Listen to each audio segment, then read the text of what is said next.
If you're the Son of God, come down and save yourself.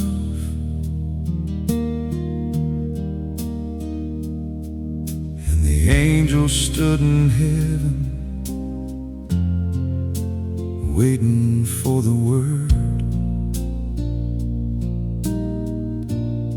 But he looked down at the people who had driven in the nails, and he chose to stay above them for the very ones who failed.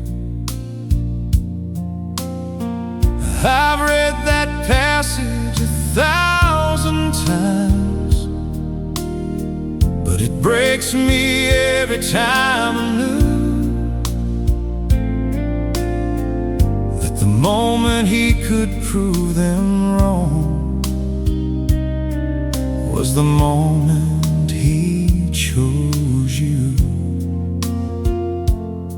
He could have called 10,000 angels, could have stepped down from the wood, but love held him to the timber, not the iron, not the nails. The love held him and would. Every time I want to walk away from the hard and thankless thing, I go back to the hill where love decided it would stay and sing. He chose to stay when every angel waited on his word. He chose to stay, the most powerful man who ever lived. He chose to stay, not weakness, not defeat. Love nailed him to that cross, not iron, not the soldiers in the street. He chose to stay for the ones who drove the nails. He chose to stay for the ones who turned and ran. He chose to stay for every broken woman, every hollow man. He chose to stay. He chose to stay for you. It is finished. 3 words that broke the back of death. It is finished. The last and greatest human breath, not abandoned, not defeated. Every prophecy complete. The veil was torn, the earth was shaken. Death was staring at its own defeat. And the soldier at the bottom, who had seen 1,000 men die hard, said truly this was the Son of God. Even he could see it from the yard. He chose to stay when he could have walked away. He chose to stay on the longest, darkest Friday. If you're carrying your own cross, if the weight has worn you through, look up at the hill and remember he stayed on his because of you. He chose to stay. He chose to stay. He chose to stay for you.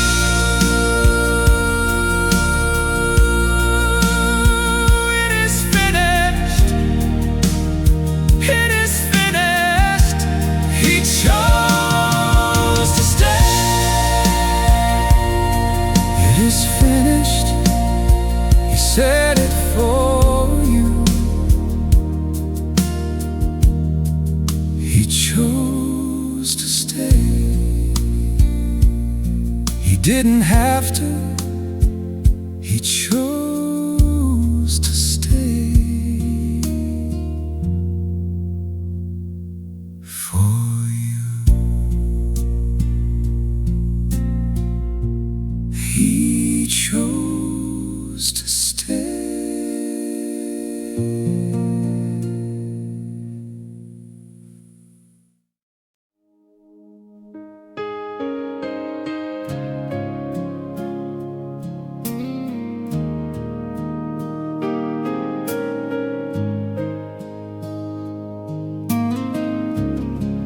Fell down in the garden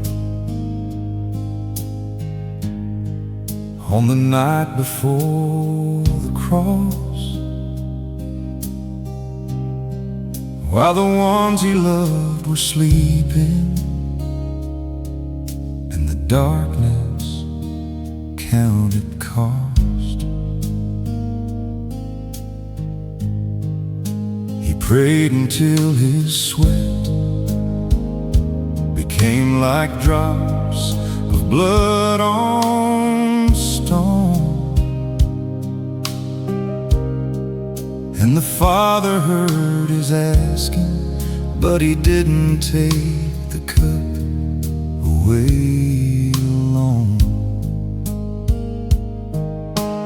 Father, if it's possible, let this pass from me.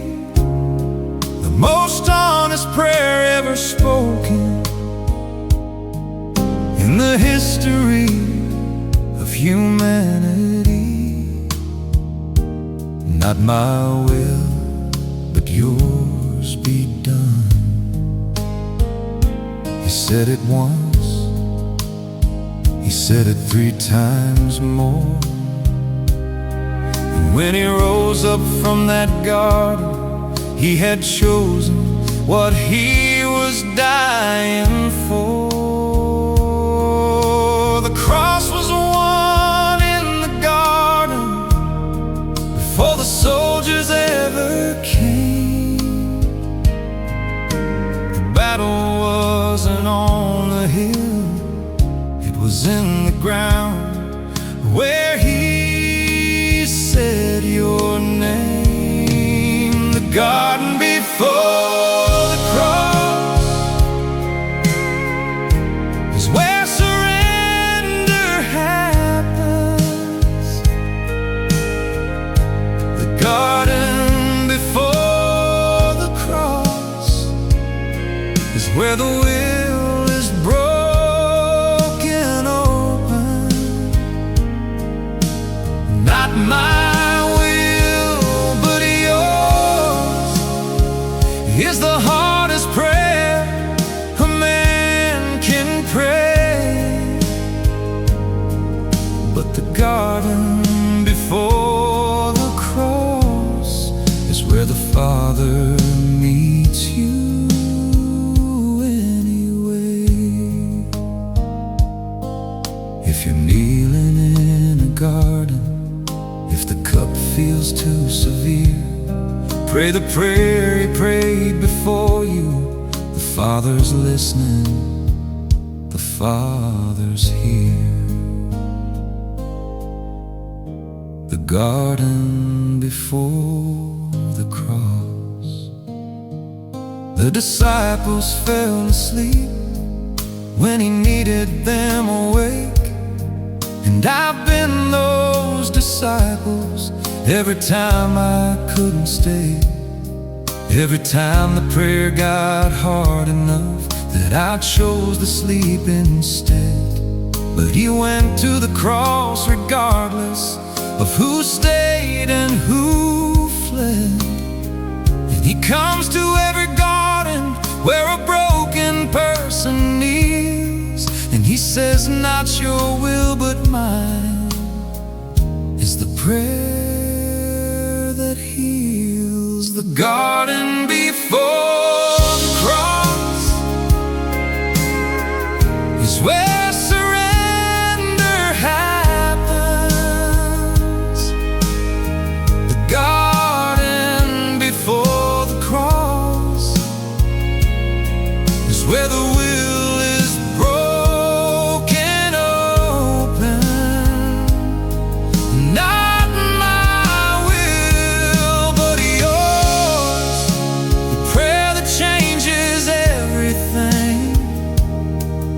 garden before the cross is where the Father gave his everything.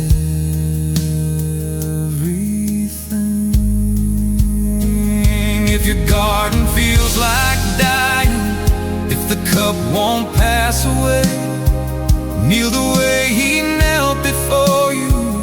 Trust the Father with the day. Not my will, but yours. The garden before the cross. Not my will, but yours. He said it in the garden, he meant it on the cross. Not my will, but yours. The garden before the cross.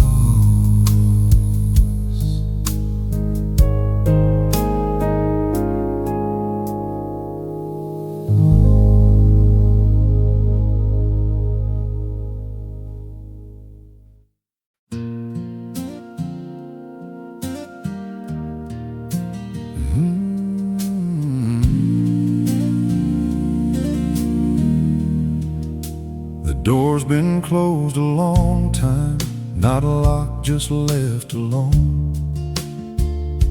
I told myself I'd clean the place up before I called you home.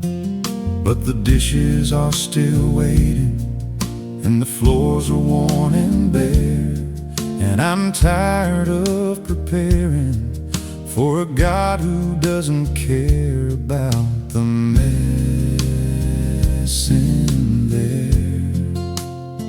You've seen it all already, every corner, every crack, every room I keep the lights off, every door I won't go back.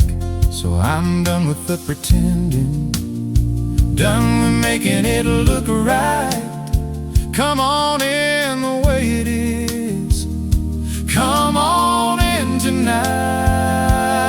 Not when I got it figured out, not when the house is clean and bright. Just come the way you always come, through the broken and the night. Come on in, pull up a chair, come on in, like you own the place, because you do. Come on in, to the mess and the noise. Come on in, to the life I've been hiding from you. I'm not waiting till it's perfect, I've been waiting far too long. Come on in, come on in, make this house your home. Come on in. Zacchaeus climbed a tree just to see your face go by. Never thought you'd stop and call him, never thought you'd come inside. But you walked into the scandal, walked into the talk and shame. Said today salvation's coming to the man the whole town blamed. And I'm no different really, got my own tree I've climbed, got my own crowd around me, got my own mess inside. But if you called him by his name, you can call mine too. So come on in, I'm coming down.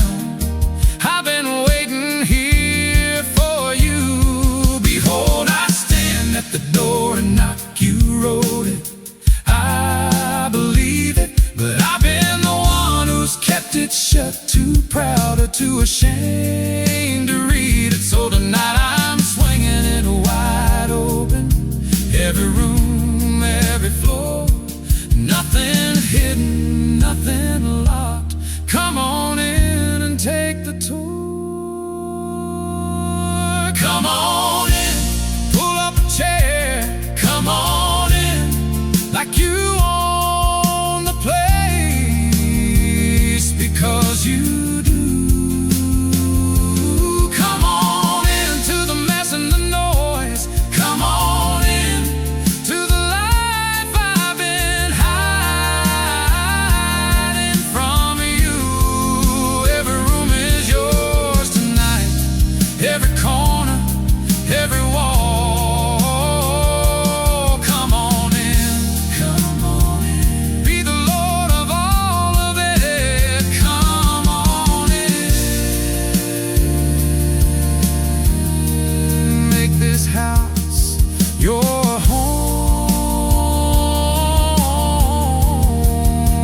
Come on in, come on in. The door's wide open. Come on in. I'm done pretending.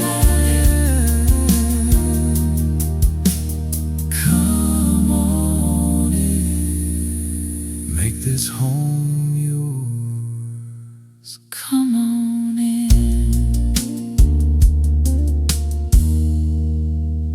Come on in.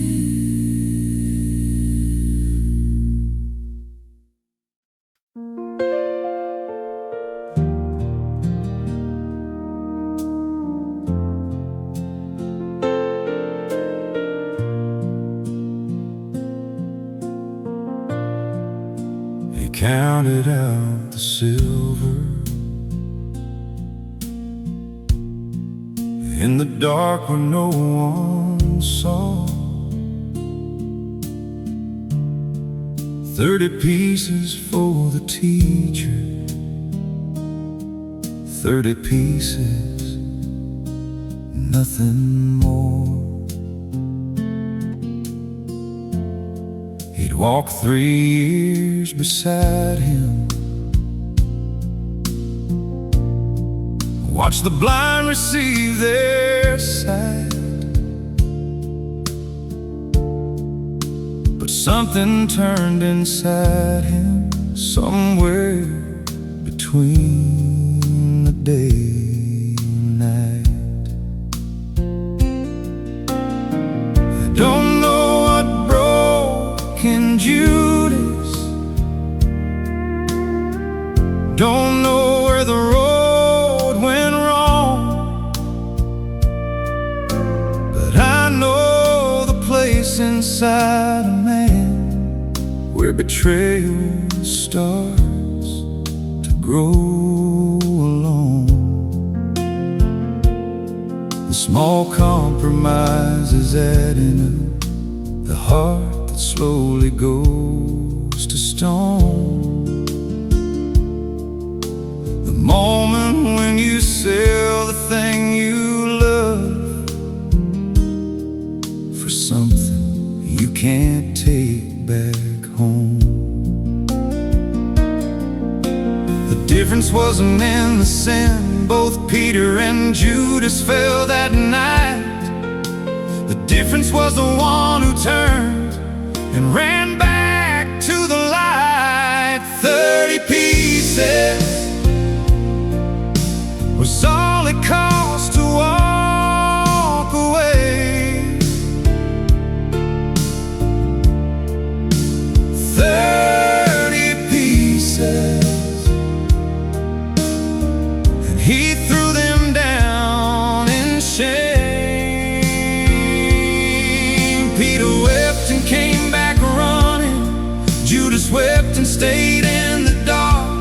30 pieces can't buy back a broken heart, but the God who was betrayed that night was the same God who could restore. Don't be Judas in the garden, come back crying to the door. 30 pieces is never worth it come back home. I've had my 30 pieces, had the thing I traded him for. Looked so good in the moment, left me shattered on the floor. And I've sat in the field of blood of every choice I can't undo. But the cross was built for traitors, it was built for me, it was built for you. Peter heard the rooster crow, and he wept his way back in. The tomb was empty Sunday morning, for the broken and the guilty, and the ones who trade in sin. 30 pieces was all it cost to walk away. 30 pieces, and he threw them down in shame. Don't count your silver in the darkness, don't let guilt keep you from the door.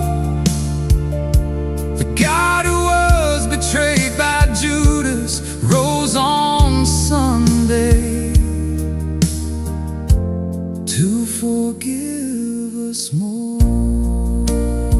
Come back crying, come back broken, come back empty, come back raw. 30 pieces is never worth it. Come back home. Come back home. He threw the silver down,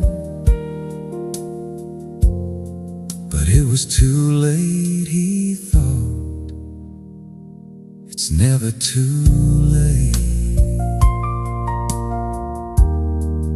Come back home. Peter came back, you can too.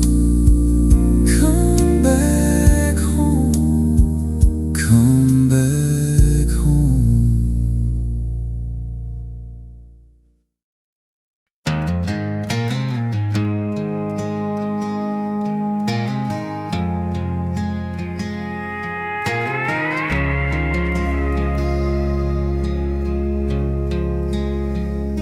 I sit in the back when no one asks what brought me through the door. I haven't been inside a church since I stopped keeping score. The suit I wore at my father's funeral still hangs behind the chair. I put it on without a reason and somehow ended up here. The stained glass throws its colored light across the wooden floor. There's something in my chest remembers what my mind had been ignoring for years before. The smell of candles, incense rising, something I can't name. A feeling like a door cracked open on a room I thought was gone. I didn't come with faith today, I came with what remained. A hollow man in a borrowed suit, standing in the rain. In the last pew, where the doubters go to sit, where the ones who almost gave up come to see if God still fits. I didn't bring him anything, no prayers, no songs, no tears, just the weight of all the questions I've been carrying for years. And somehow in the last pew, something pulled me back in from the last pew.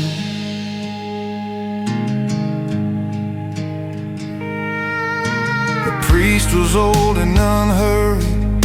He didn't seem to rush. He spoke like he had all the time that a broken man could trust. He said God is not offended by the ones who wrestle hard. He said Jacob walked away with a limp and still walked away changed.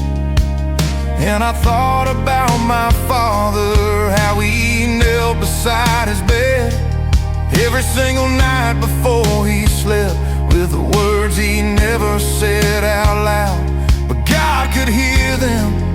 And I wonder if he prays for me, still from wherever the faithful go, when the last amen is breathed. I'm not ready to believe again, not fully, not just yet, but I'm tired of pretending that the leaving didn't leave a dead. In the last pew, where the doubters go to sit, where the ones who almost gave up come to see if God still fits. I didn't bring him anything, no prayers, no songs, no tears, just the weight of all the questions I've been carrying for years. And somehow in the last pew, something pulled me back in from the last pew.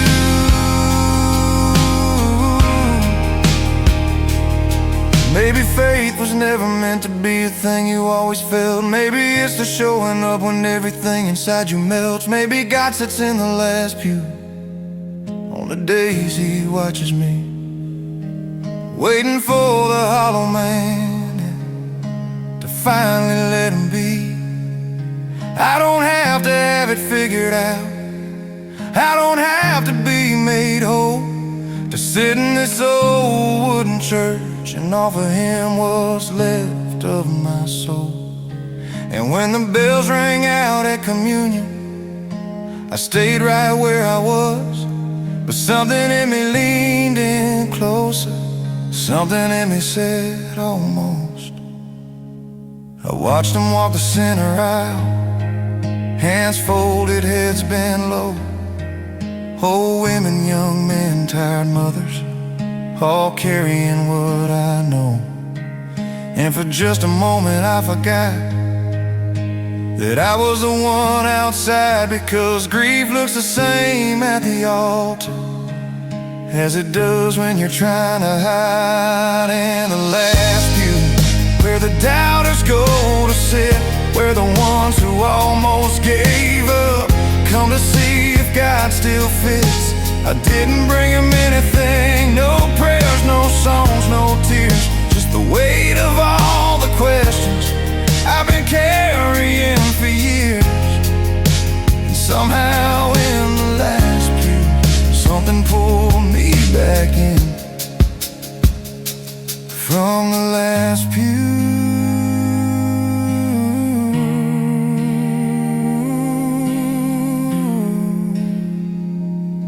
I'll be back next Sunday, I think. God, I'll be back next Sunday.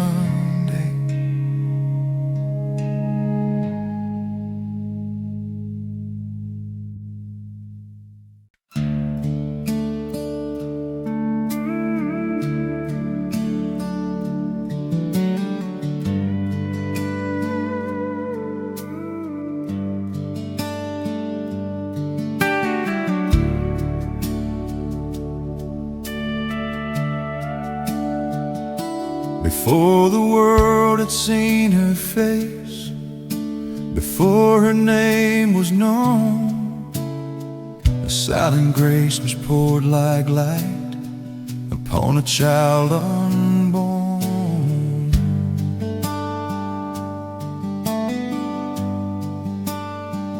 No shadow touched her rising soul, no stain of ancient form.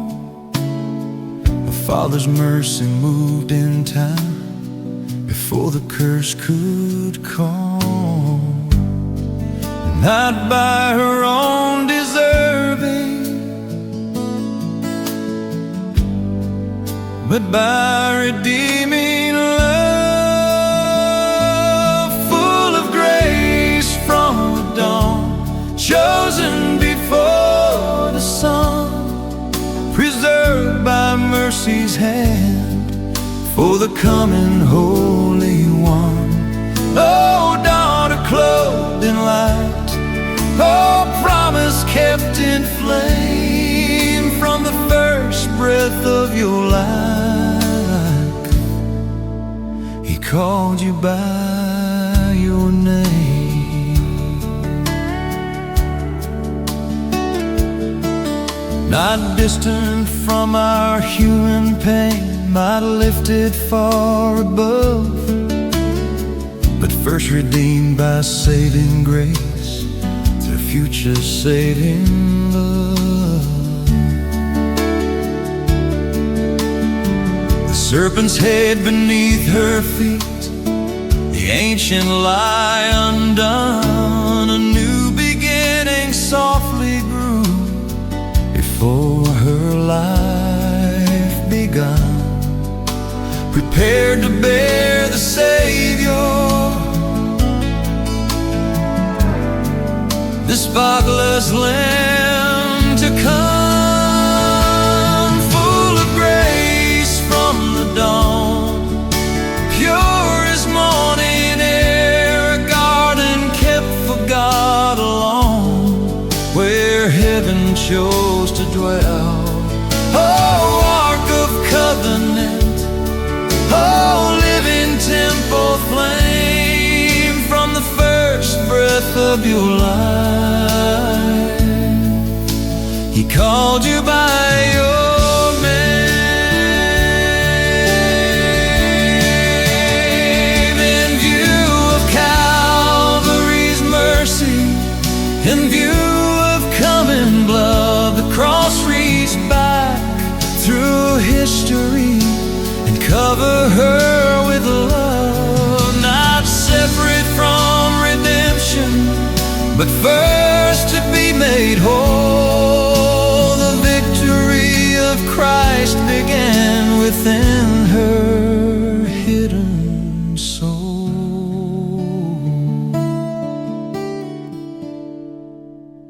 Full of grace from the dawn, bright as the Eden stars, a new creation quietly beating in her heart. Oh, mother undefiled, oh, mercy's perfect sign from the first breath of your life. You were the Lord's design, full of grace.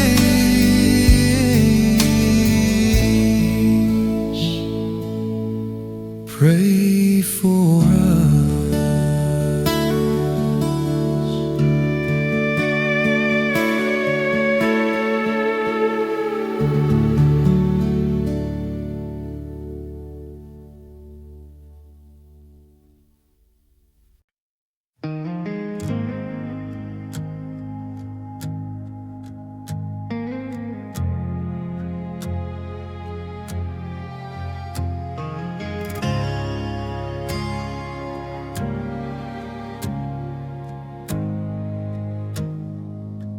My grandfather worked the same land for 50 years without a complaint. He'd rise before the sun was thinking about getting up and start. He didn't talk about religion the way men talk about it now. He just planted and he waited, and he trusted in the how. He said the land will teach you everything that a sermon never could. That patience isn't something that you learn, it's something that you do. You put the seed into the darkness, and you wade through cold and rain, and you trust that what you bury will become something again. I was too young then to hear it. Now I turn it over in my hands, like the soil he used to work through, like a man who finally understands what the harvest knows that the winter couldn't show, that the depth inside the season is the only way to grow. You can't rush the ground to open, you can't force the green to rise, but if you plant in faith and patience, what was buried will survive. That's what the harvest knows. That's what my grandfather showed, that every dying thing in darkness is a promise yet to grow. What the harvest knows. He'd walk the roads at golden hour, running his hands along the way, checking what was coming in and what the week had brought to be. He never seemed to worry the way a younger man would do. He said, I did my part already, the rest belongs to something true. He'd bring his lunch out to the field and eat alone without a phone, just him and 30,000 acres and a God he'd always known. And when the drought came hard one summer and the crop came up thin and dry, he knelt beside the cracked and broken earth and prayed without asking why. Not demanding and not bargaining, not shaking his fist at the sky, just talking to God like a neighbor with the honesty of a man too tired to lie. What the harvest knows that the winter couldn't show, that the depth inside the season is the only way to grow. You can't rush the ground to open, you can't force the green to rise, but if you plant in faith and patience, what was buried will survive. That's what the harvest knows. That's what my grandfather showed, that every dying thing in darkness is a promise yet to grow. What the harvest knows. I've read the words of theologians, I've sat in conference halls and heard men with degrees debate the nature of resurrection from the dead. But I understood it in a cornfield at the age of maybe 8 or 9, watching green push through the winter like it had no doubt, like it had no time for second guessing what the ground could hold or whether spring would keep its word. My grandfather just knelt beside it and he listened and he heard the same thing every farmer hears if they're quiet long enough to know that the God who made the seasons, made the dying and the letting go, made the fallow and the fruitful, made the cold that comes before the green, made the patience in the planting and the faith in the unseen. And he taught me without teaching me, by just living what he knew, that the cross is like the winter and the Easter morning always comes back through. He's been gone now going on 12 years.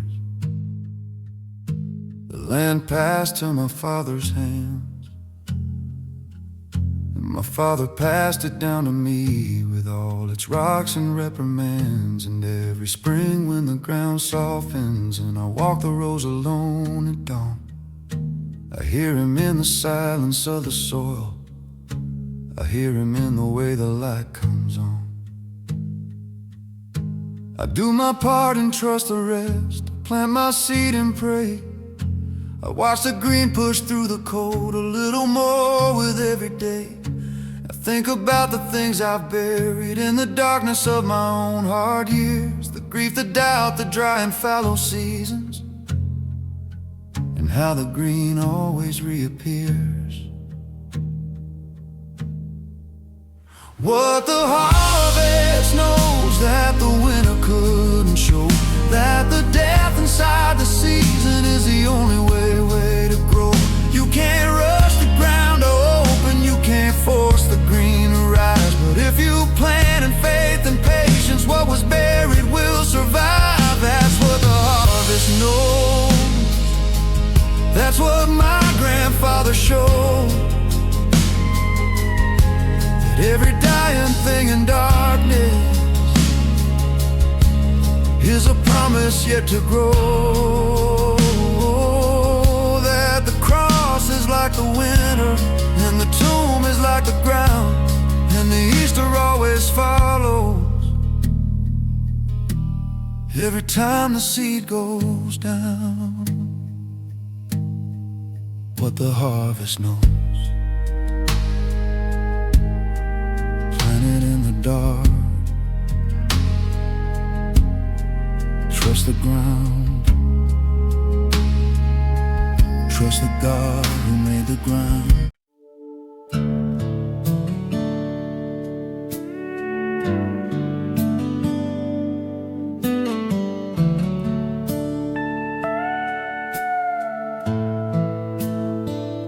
When I don't understand the road, when answers never come, when prayers feel like they disappear into a silent sun,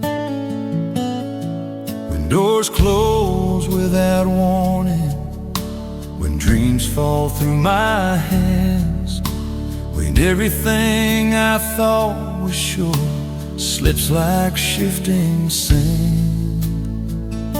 You're not shaken, you are not late, so I will trust you still. When the mountain doesn't move, when the valley feels too long, when I don't see the proof, I will trust you still. Through the breaking of my will, even in the waiting, I will trust you still.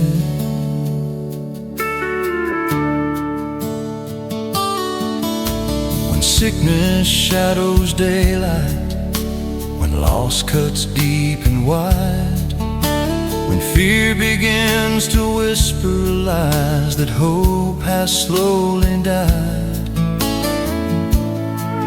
oh, not surprised by pain, you stand outside of time.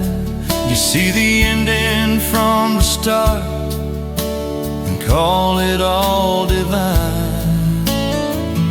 You hold tomorrow inside your hand, so I will trust you still. When the night refuses dawn, when I feel the weakest, when all my strength is gone, I will trust you still. Not because I understand, but because you are my Father, and my life is in your plan. Faith is not a feeling, it's a choice I make, to stand upon your promises when everything can shake. If you are God above the storm, then I have nothing left to fear. Even in the silence, you are near.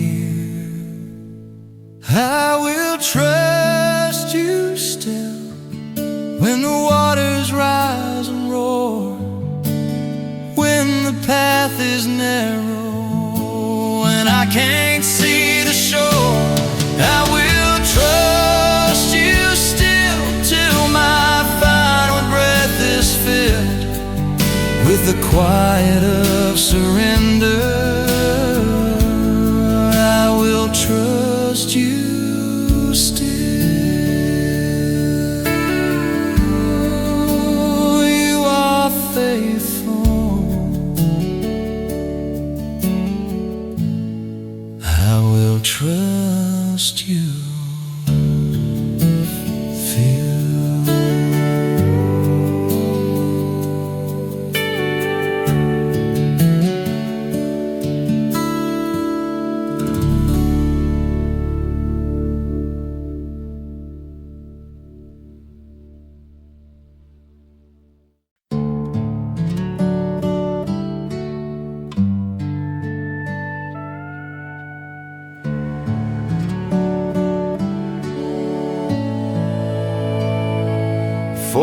Days beneath the sky, where silence strips away the noise that fills my restless heart and leads my soul astray.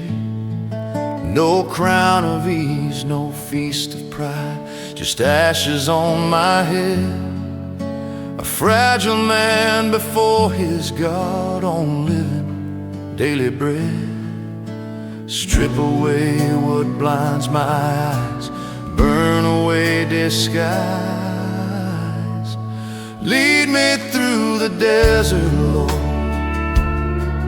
where only truth remains, where hunger turns to holy fire and mercy falls like rain.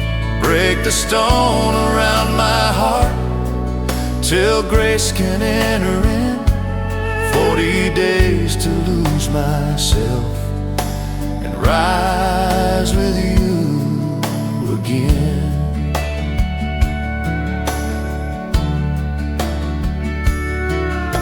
The tempter whispers comfort, the easy wider road, but you were there before me, beneath temptation's load. You fasted in the wilderness, you faced the darkest lies, and showed that strength is born within when self and pride both die. Teach my soul to choose the cross, not the lesser loss. Lead me through the desert, Lord, through dust and honest prayer, where hidden sins come into light and meet your mercy there. Break the stone around my heart till chains are torn within. 40 days to lose myself and rise with you again. Not just sacrifice of bread, but sacrifice of will. Not just fasting from the world, but learning to be still. If dying now means living true, if surrender sets me free, then let these 40 days reshape the man I'm called to be. Lead me through the desert, Lord, till Easter morning breaks, till every wound is washed in light and every fear awakes. Break the stone around my heart, let resurrection begin. 40 days to lose myself and rise with you again. From ashes into flame, from desert into dawn.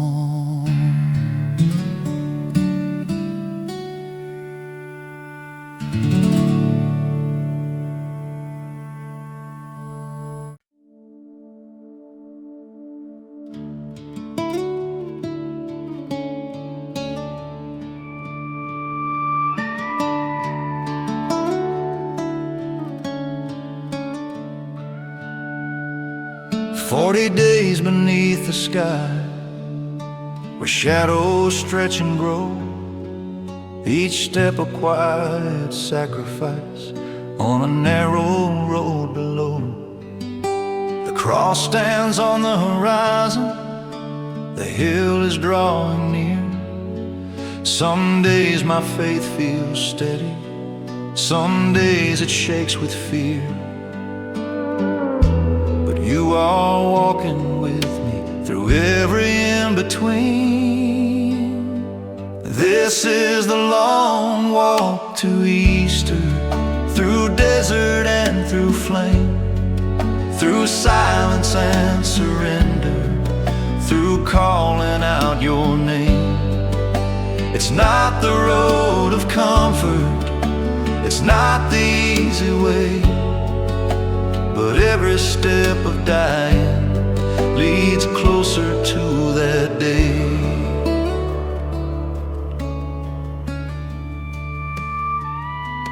There are nights of hidden battles where heaven feels so still, moments when obedience costs more than I thought it will.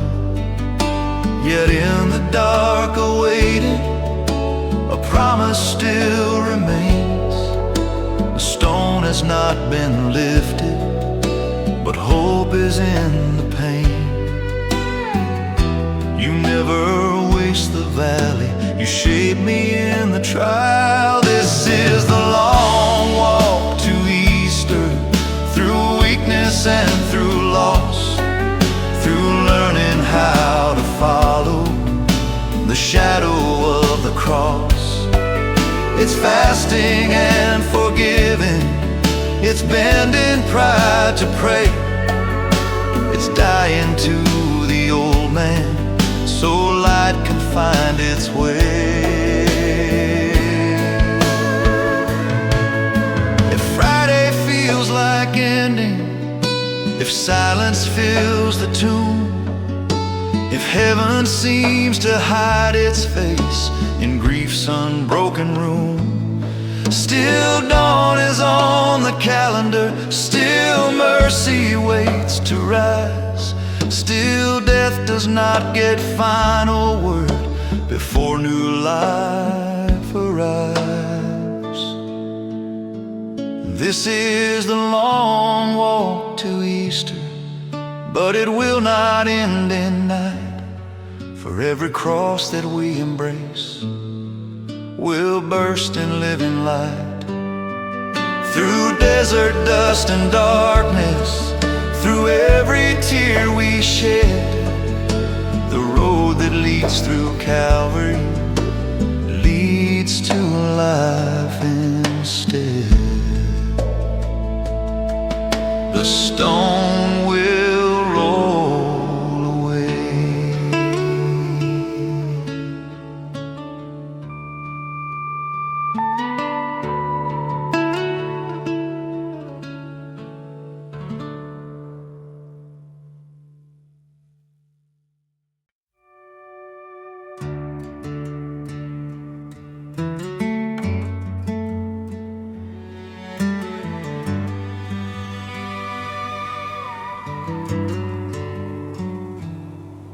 The night was long and unforgiving, heavy on my chest. Every dream I ever carried laid to rest. I was drowning in the silence of prayers I couldn't pray, watching all the light I knew slowly fade away. In the valley of my breaking, where the shadows closed me in, I believed that I was finished, that this was where I'd end. Every tear felt like a witness to everything I lost, standing face to face with sorrow and the weight of every cross. But even in the darkness, a promise still remained. Love was right in purpose through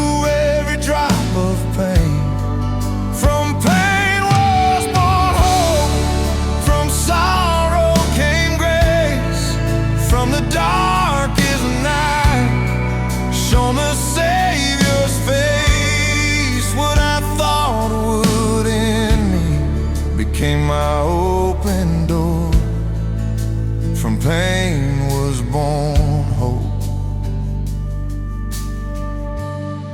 and I fear no more. The stone I thought was final was never meant to stay. Morning broke the silence and rolled my fear away. What felt like devastation was resurrection start. The cross became the healing of my shattered heart. If He conquered death and sorrow, then this storm will pass. Every wound becomes a story of His love that lasts. From pain was born hope, from ashes came life, from the deepest wound came holy light. Now I stand forgiven on redemption's shore. From pain was born hope, and I fear no more. From pain came hope, from the cross came love.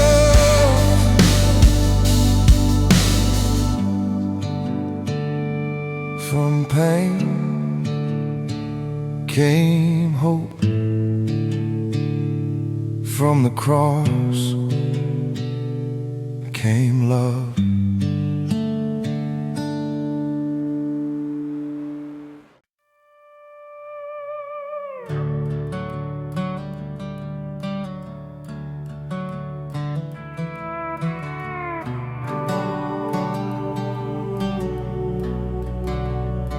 They told me to be strong at the graveside in the rain. They said he's in a better place now, like that helps with all the pain. I shook 100 hands that day, said thank you, I'm alright. Then I drove home through the darkness and fell apart that night. I sat out on the porch for hours, couldn't go inside the house, because his chair was at the table and his coat was on the couch.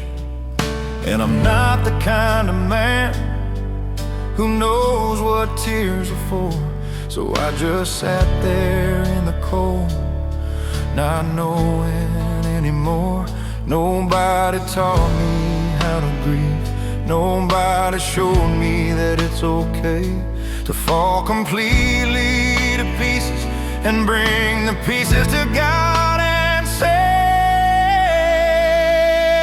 I don't know how to grieve, I don't know where it goes, I don't know how to carry what this kind of sorrow holds. I don't have the right words, I don't know how to pray, I just know I'm broken open in a way I've never been. God, if you're still listening, I need you to step in. I don't know how to grieve, but I know you do. I went to Mass that Sunday, didn't want to, but I went. I sat in the back row hiding every ounce of grief I'm in.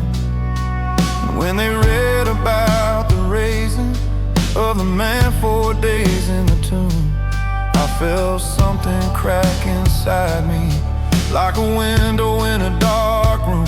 Not because the pain went anywhere, it didn't, it was still there, but because the God I prayed to had stood outside a grave and wept. He didn't quote the scriptures, he didn't give a speech, he just stood there in the open and he let the grief speak. Maybe that's the hope for me.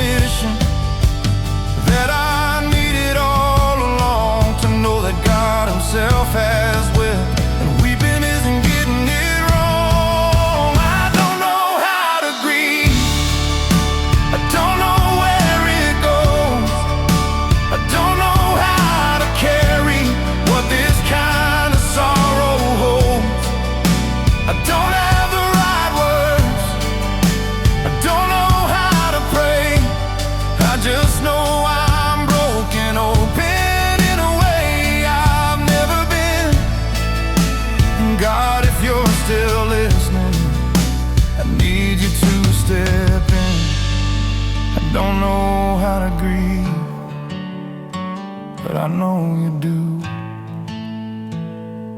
I've seen men hold it together until it breaks them something terrible.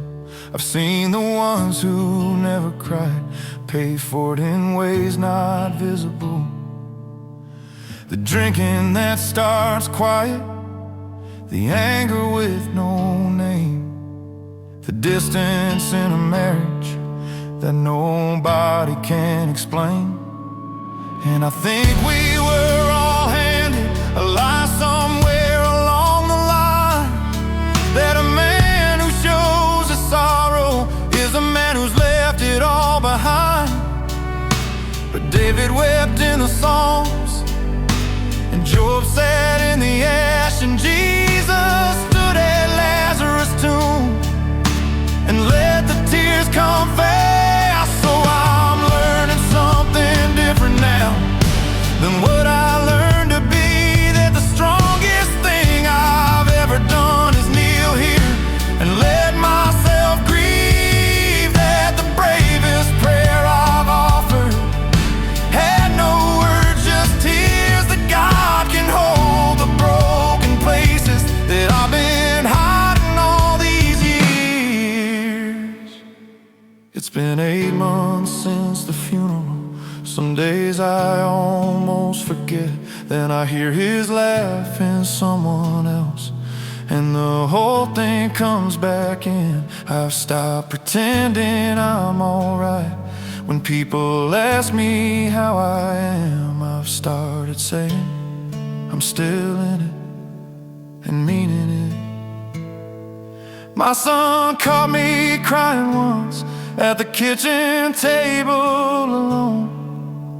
He stood there in the doorway, not sure if he should come or go. I waved him over, held him close and said, this is what love calls, son. When you love somebody truly, this is what it feels like when they're gone. I hope that's something worth them knowing, more than all the strength I've shown, that grief is just love with nowhere to go. And God is right there in the middle of it, closer than he's ever been before.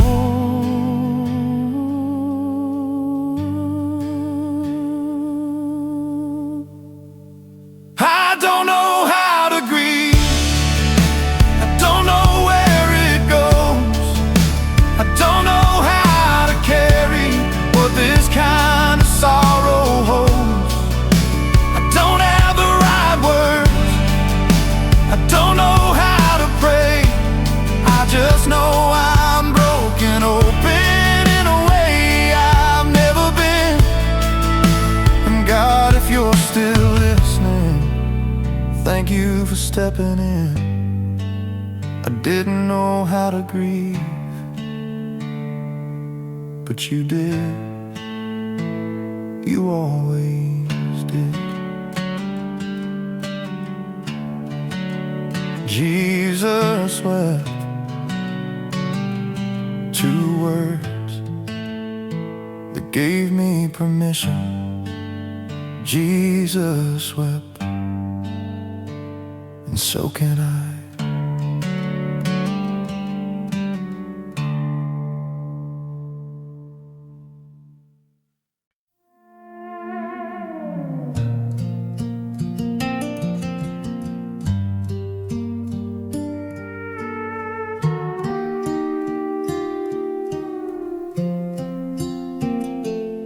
I saw it on my grandmother's wall, a painting old and worn with time, a heart exposed and wrapped in thorns, with a flame that never died. I was young and didn't understand why love would look like that, why the God who made the universe would show his heart and let it crack. But I've lived enough of life now to know what thorns feel like, to know what it means to love someone who walks away into the night, to know the kind of love that cost you more than you were sure you had. And I go back to that painting now and I finally understand. This is not a distant God behind a wall of light and throne. This is a God with an open chest, showing us He's not made of stone. Sacred Heart, still beating after everything we've done. Sacred Heart, still open for the broken and the numb. We drove the thorns around it, we turned away, we always do. But the heart that holds the universe still burns and beats for you. Sacred Heart, still bleeding, still believing, still holding every wound we gave. Sacred Heart, the love that keeps on giving from the other side of the grave. Sacred Heart.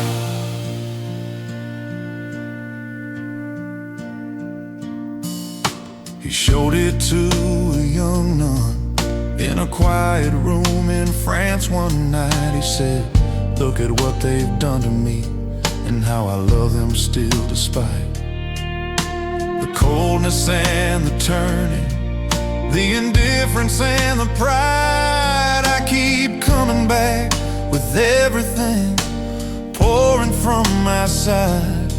And I think of all the Sunday mornings I walked in without a second thought, all the communions barely present, all the mercies cheaply bought, all the times I took the grace like it cost somebody nothing, and the heart that paid the everything just waited and kept loving. Not a love that keeps a record, not a love that wears out thin, but a love that stands at the door and knocks every time I'm lost again. Sacred Heart, still beating after everything we've done. Sacred Heart, still open for the broken and the numb.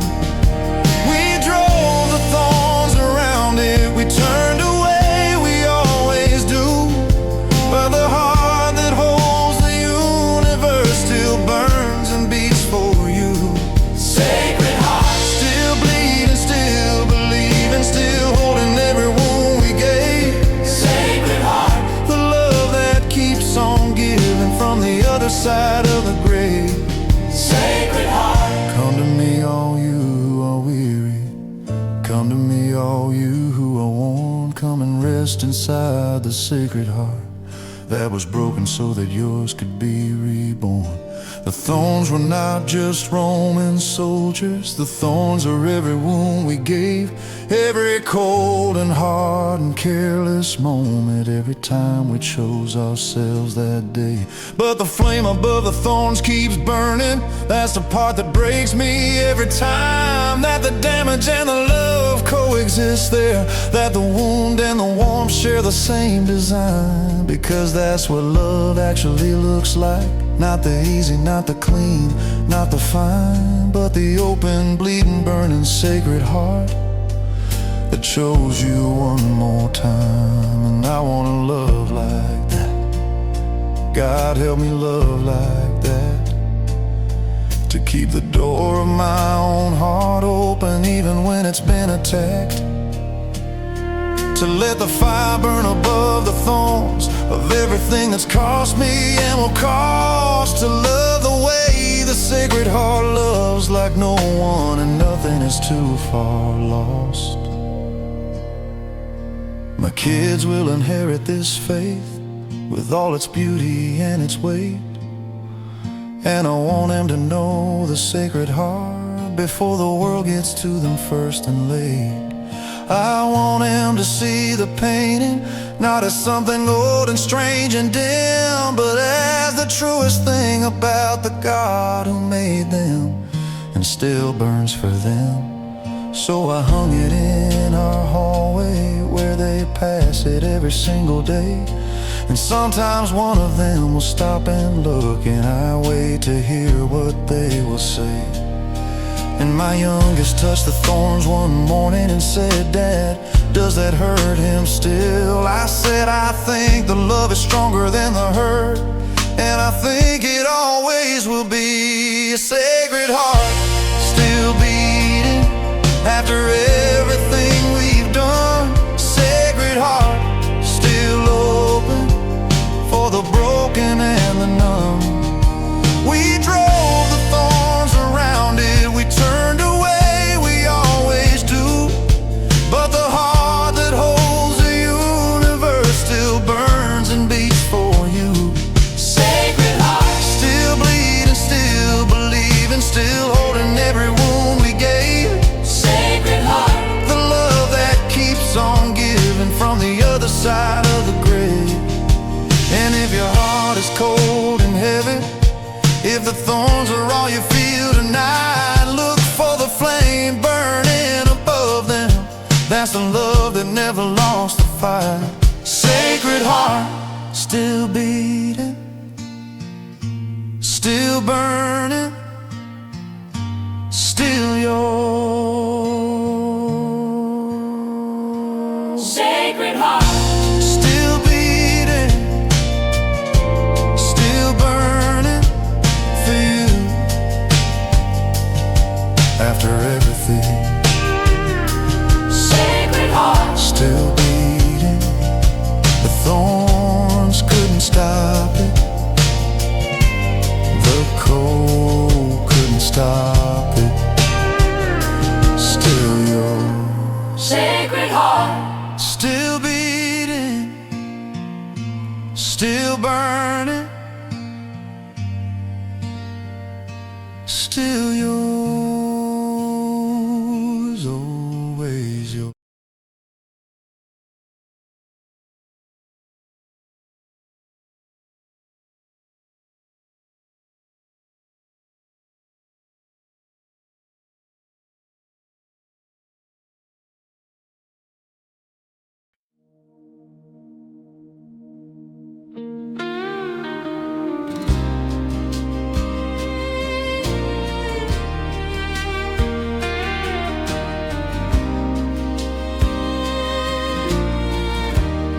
Ash falls lightly on my skin, a fragile mark of truth, a quiet reckoning begins between my pride and you. Comfort doesn't walk this road, it fades behind my step. Every mile exposes me, and all I've tried to protect. Take what keeps me safe, if safety keeps me far. Strip me down to grace, take the lesser loves away. Let the desert rearrange every part of me. If fasting breaks my will, if silence bends my knees, let this be the season. Make a new heart in me. Temptation wears familiar clothes, it speaks with gentle light, it offers crowns without a cross, and truth without the price. But hunger sharpens what is real, and thirst reveals my need. Not bread alone can hold my soul, not comfort set me free. Burn what is not yours, refine what still remains.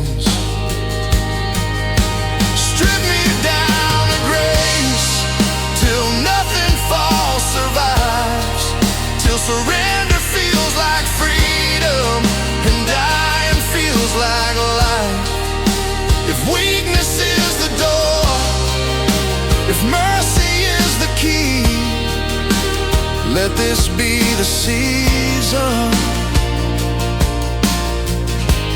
you remake all of me.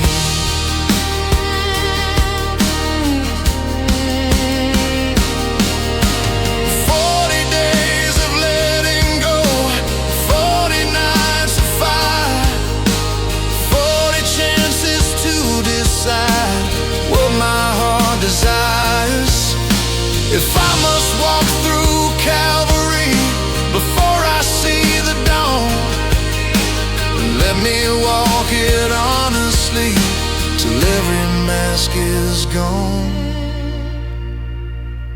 Strip me down to grace, from ashes into flame, from everything I used to be into your holy name. When Easter breaks the sky and death has lost its claim, let what rose inside of me never be the same.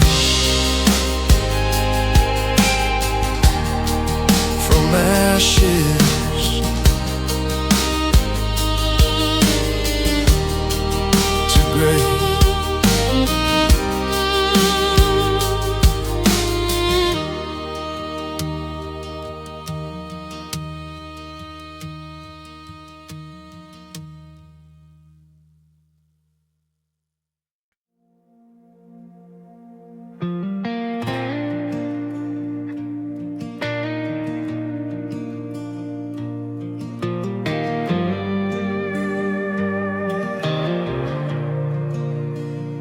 I was carrying silent battles no one else could see, smiling through the questions that were breaking me.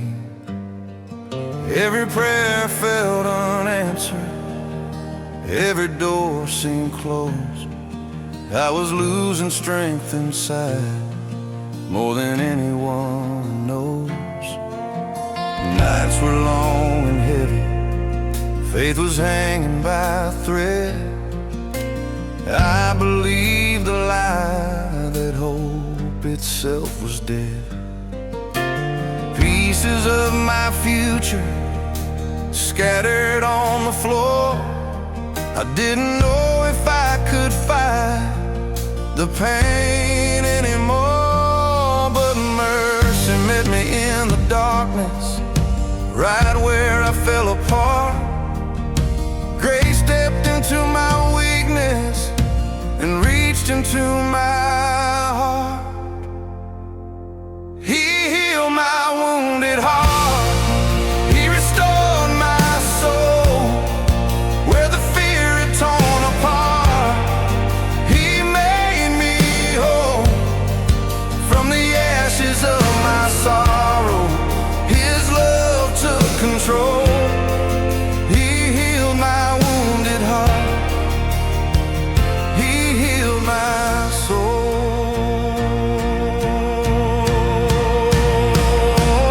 Now with thunder from the heavens, now with fire in the sky, but with quiet, steady kindness that never passed me by. He carried every burden I was too afraid to show, and planted seeds of healing where only pain would grow. By his scars I found redemption, by his cross I found my name. What was broken he reclaimed, what was dying he made new again. He healed my wounded heart. He restored my soul, every shattered part he made whole. Now I stand in resurrection, no longer alone. He healed my wounded heart. He healed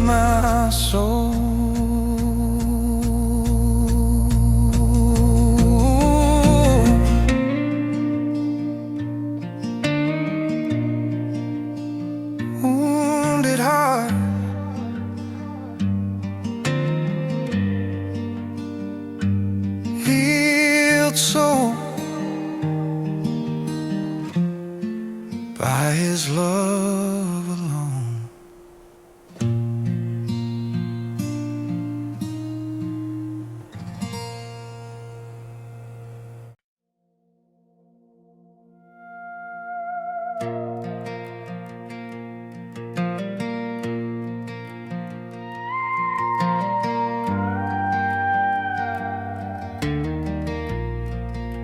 The desert doesn't scare me the way it used to do.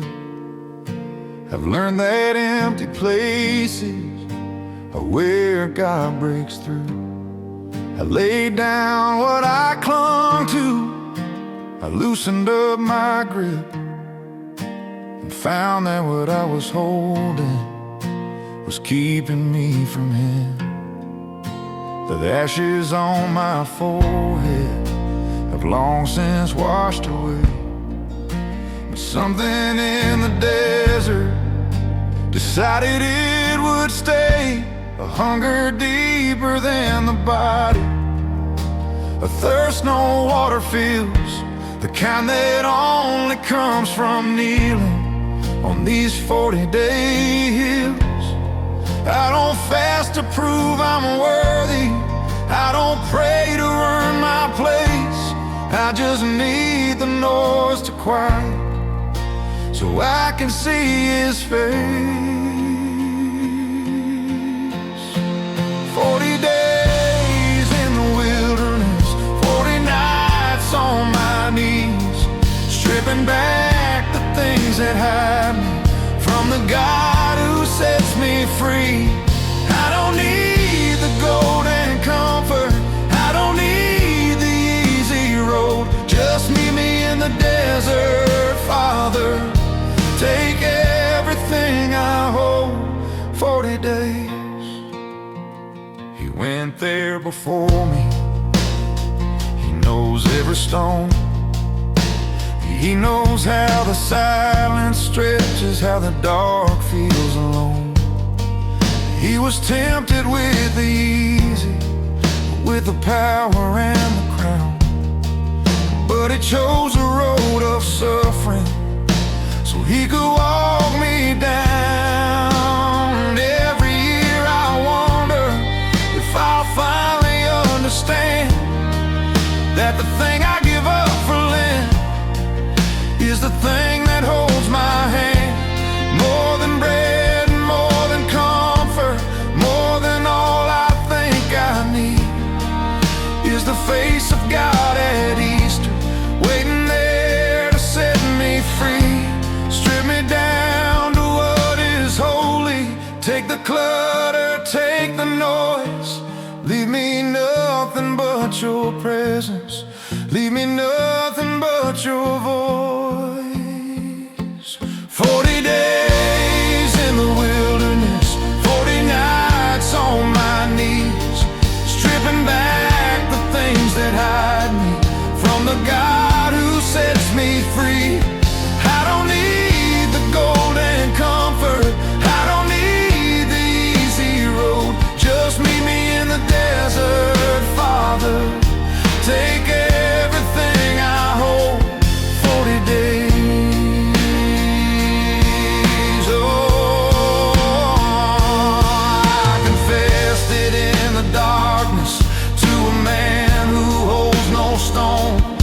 Every weight I've been pretending wasn't heavy, wasn't known. And when I heard the words of mercy, spoken quiet, spoken clear, I understood why land exists, to make the Easter real. 'Cause you cannot know the sunrise if you've never known the night. You cannot feel the resurrection if you haven't faced the fight. So I'll walk these 40 mornings with my hands and my heart bare, and I'll trust that on the other side He's already there. The world outside keeps moving, keeps its pace and keeps its noise, but something slows inside me in these quiet Lenten days. days I become a little smaller, a little more aware that the God who shaped the universe still answers when I pray. 40 days in the wilderness, 40 nights on my knees, stripping back the things that hide me from the God who sets me free. I don't need the gold and comfort, I don't need the easy road. Just meet me in the desert, Father. Take everything I hold. 40 days.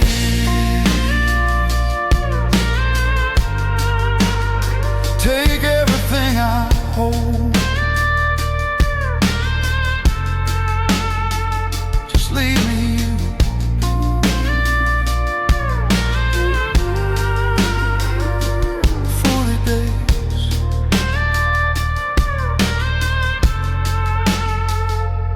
In the dawn,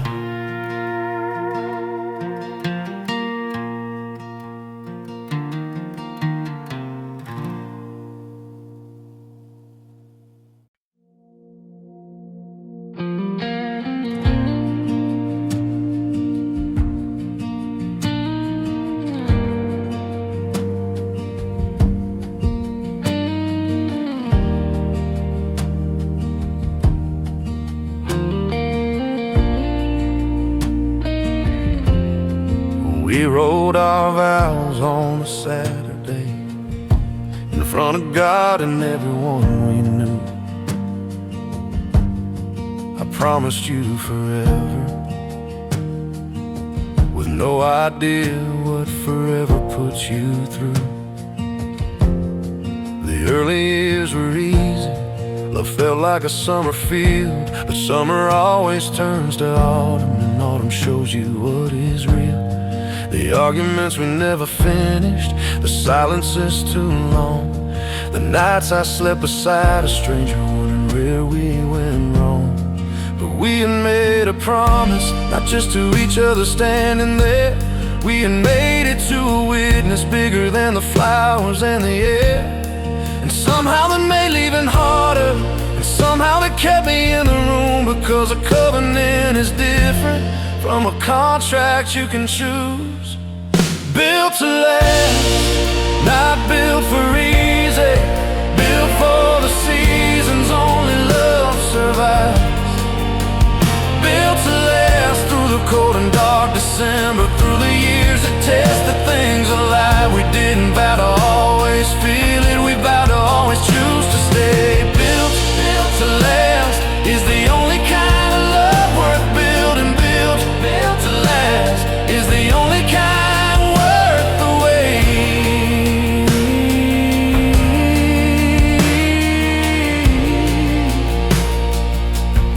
I watched my father-in-law dying, holding her hand by the hospital bed. 50 years of ordinary mornings, and he still reached for her instead. He wasn't eloquent or romantic, he didn't write her poems or songs. He just showed up every single morning. For 50 years he showed up strong. And when I asked her after what made a marriage go that long, she smiled and said, we both decided that walking out was never an option, son. She said, love is not a feeling that you wait to come and go. It's a garden that you water even when the cold winds blow. And I carried that home with me, and I looked at you that night, and I chose you like it was our wedding day. I chose you in the fading light. Built to last, not built for easy, built for the seasons only love survives. Built to last through the cold and dark December, through the years that test the things alive. We didn't vow to always feel it, we vowed to always choose to stay. Built to last is the only kind of love worth building. Built to last is the only kind worth the wait.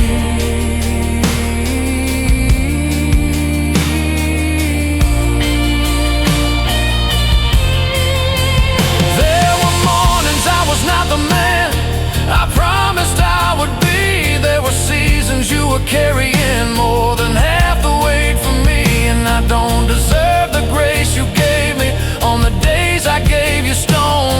grace is not about deserving, it's about refusing to go home alone. We've sat across from other couples, watched them pack their lives in boxes, watched love die in parking lots, and wondered what the difference is. Maybe it's the God we brought in to the center of the room. Maybe it's the vow that held us when the feeling left too soon. I don't have all the answers, and I know we're not yet done, but I'd walk back to that altar, and I'd do it all again. Every hard and holy season, every fight and every dawn, I would choose you in the silence, I would choose you all along.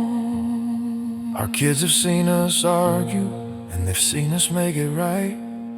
They've seen their parents struggling and surviving through the night. And I hope that's worth something more than the perfect home we never had. That they'll know that love is not a feeling, it's a choice you make through good and bad. Someday they'll stand at their own altars, and they'll make their own big vows. And I pray they build on something solid, not on feelings, not on now. I pray they build on God and morning, on the daily choosing to remain. I pray they build the way we tried to build to last through joy and pain. Built to last, not built for easy, built for the seasons only love survives. Built to last through the cold and dark December, through the years that test the things alive. We didn't vow to always feel it, we vow to always choose to stay. Built to last is the only kind of love worth building. Built to last is the only kind worth the wait.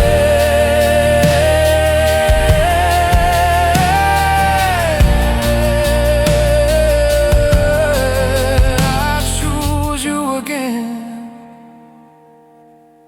on every hard morning. I choose you again, built to last.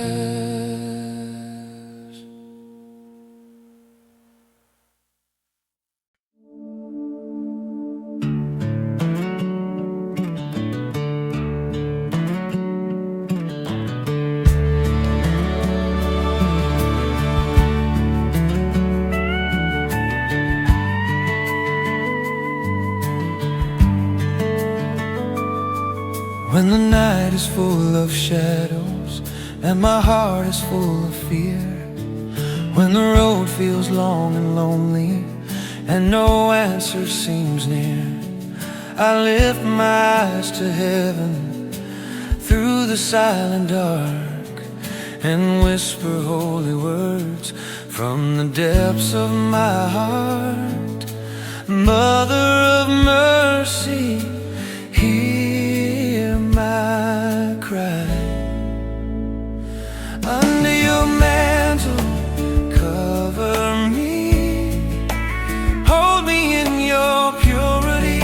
When storms are raging wild and strong, keep my fragile faith alone.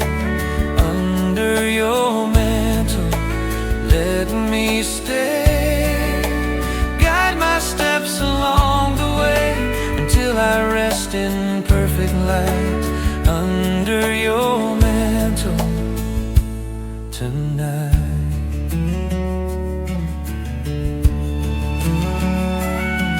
You who stood in quiet courage when the world had turned away, teach my trembling soul how to trust and how to pray.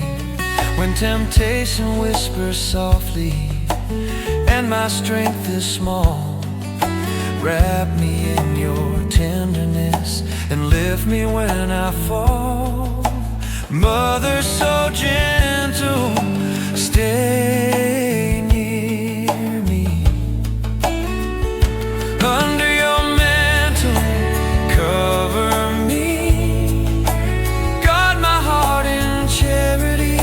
When doubt is louder than my song, remind my soul where I belong. Under your mantle, let me hide, safe within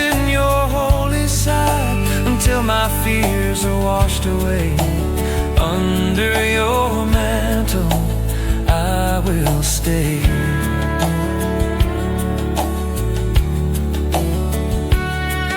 You lead me to your Son. You always point the way. In every trial, every cross, you teach my heart to pray.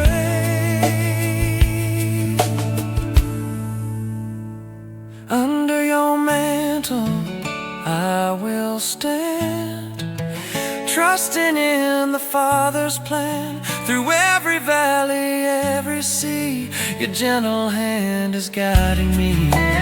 Under your mantle till life is through, let my final breath choose you, and may my soul forever be under your mantle eternally.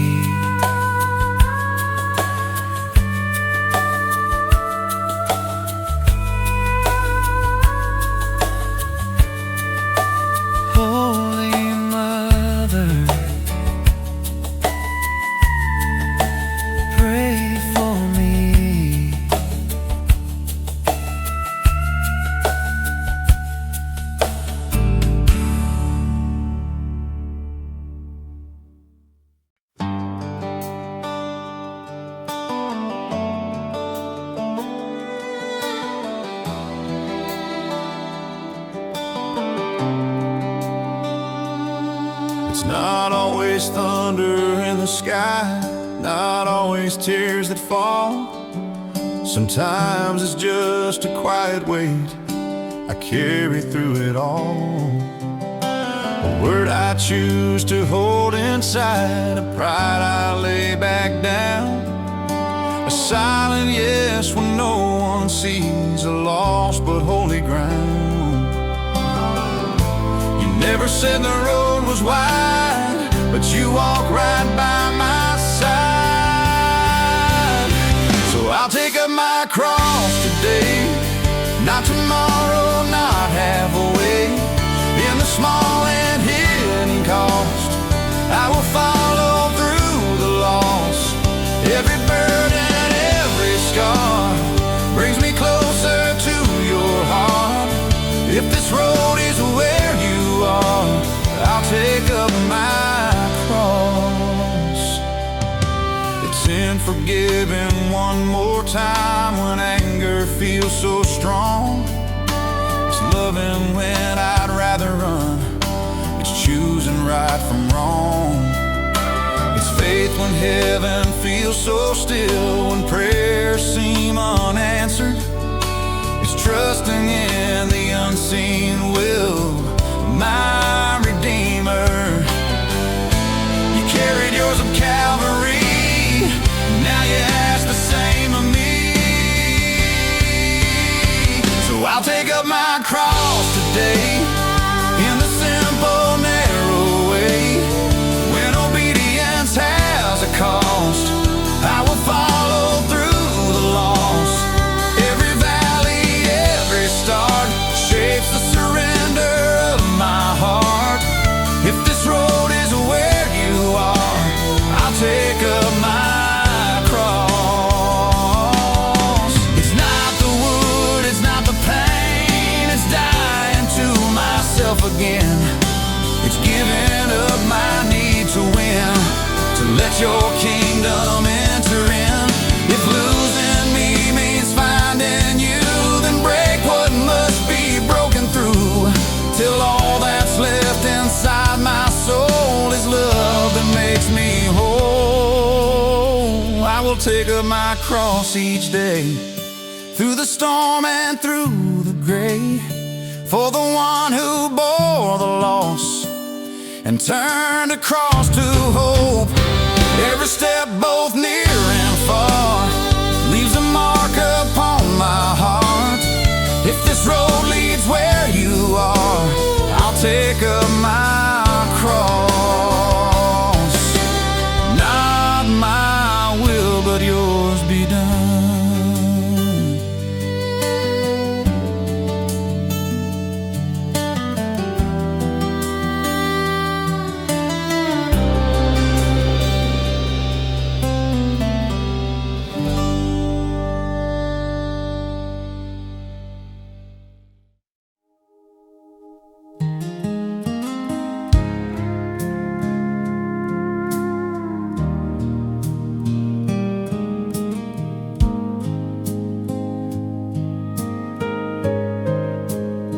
used to hide the scar, like something to be ashamed of, like the broken place inside was proof that I had failed. But I watched enough men carry wounds they never named out loud, and I've seen what silence does to a man behind the crowd. I brought it to confession, brought it to the altar rail, brought it to the empty church when words were thin and frail. And slowly something shifted in the place I thought was lost. What I thought had only broken me was where he paid the cost. Thomas put his hand inside the wound that should have been the end. And that's the moment he believed, that's where his faith began again. The wound that healed me was the one I couldn't hide. The wound that healed me was the one that led him inside. I thought the broken place was where my story fell apart, but God does his best work through a wide open heart. The wound that healed me was the deepest one I had. The wound that healed me turned the broken into sacred, turned the lost into the found. The wound that healed me was holy ground. I've sat beside the broken who were certain they were done, who couldn't see how anything good could still come. And I showed them not a sermon, not a perfectly healed life, just the place that God had touched me in the middle of the night. And something in the showing of the wound still slightly there did more than any answer, did more than any prayer. Because the world needs wounded healers, not the ones who have it all, but the ones who've been put back together and aren't afraid to show the seams and all. He rose with wounds still in his hands. He didn't hide them, didn't heal them smooth. He showed them to the doubting ones as the only proof they'd need of truth. Not despite the wounds, but through them. Not around the pain, but in the resurrection. Didn't erase the marks, it made them sacred, made them him. The wound that healed me was the one I couldn't hide. The wound that healed me was the one that led him inside.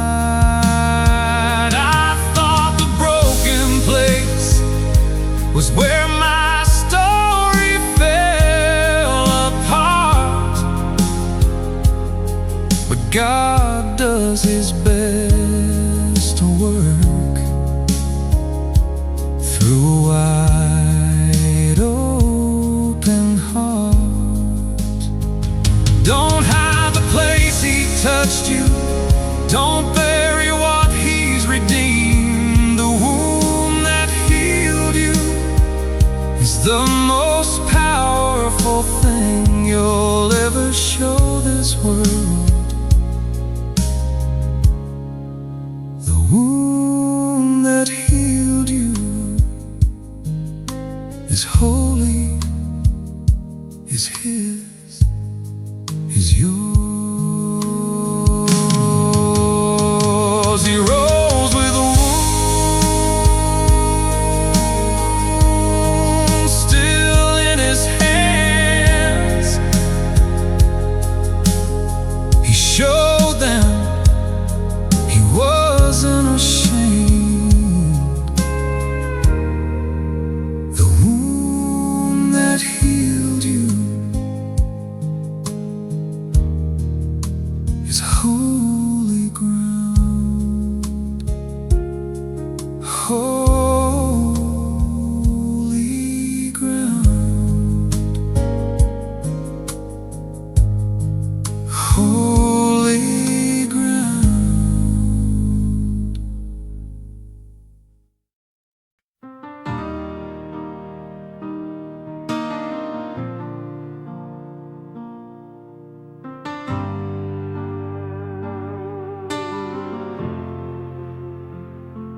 They left Egypt with a promise and a long and desert road, but somewhere in the middle of the wilderness and the cold, they forgot about the chains they've been wearing all those years, and started missing what they left behind through the filter of their fears.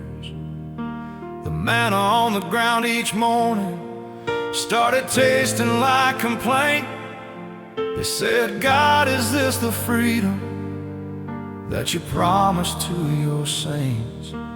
No bread, no water, nothing but this same dry ground each day. And in the moment of their grumbling, the serpents found their way. There are serpents in the desert that we summon with our doubt, that we feed with every murmur, every time we can't see out. And the poison isn't just in the bite, it's in the lie that says God brought you here to die. Look up from where you're lying. Look up from the desert floor. Look up, stop looking at the dying. Look at the one they lifted up before. He didn't take the serpents away, He gave something stronger than the venom sting. He gave mercy on a wooden post. He gave everything. Look up,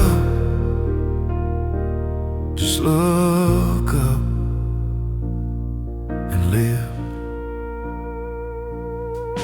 2,000 years of walking since that desert full of sand, and we're still the same old people with the same complaints in hand. We're tired of the manna, tired of trusting what we cannot see, tired of the long and winding desert between the chains and being free.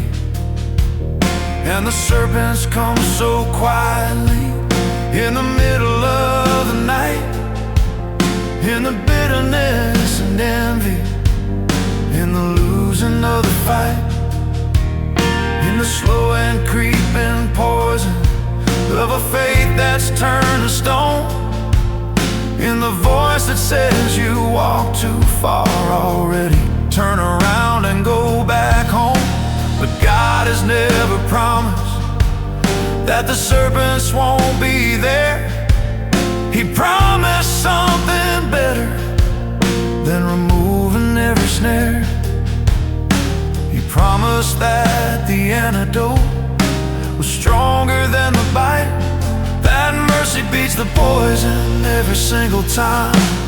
Look up from where you're lying. Look up from the desert floor. Look up, stop looking at the dying. Look at the one they lifted up before. He didn't take the serpents away, he gave something stronger than the venom sting. He gave mercy on a wooden post, he gave everything. Look up, just look up. When you lift up the Son of Man, then you will know that I am. When you raise him on the timber, like the serpent on the pole, then the poison in your desert meets the mercy of his soul. And I think about that hillside where they raised him in the air, and the whole world's venom gathered in the body hanging there. And the ones who looked upon him dying in that desert sky didn't find the serpents gone, but found something to keep them alive. Because he is the bronze serpent, and he is the wooden post, and he is the upward looking when the poison matters most. Not a God who clears the danger from the path before our feet, but a God who hangs above it, says, look up, I am complete.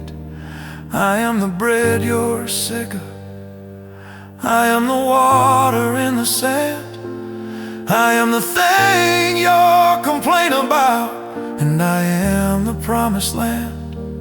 I am the Exodus in Egypt, I am the serpent and the cure. I am the one who keeps on walking with you when you're not sure.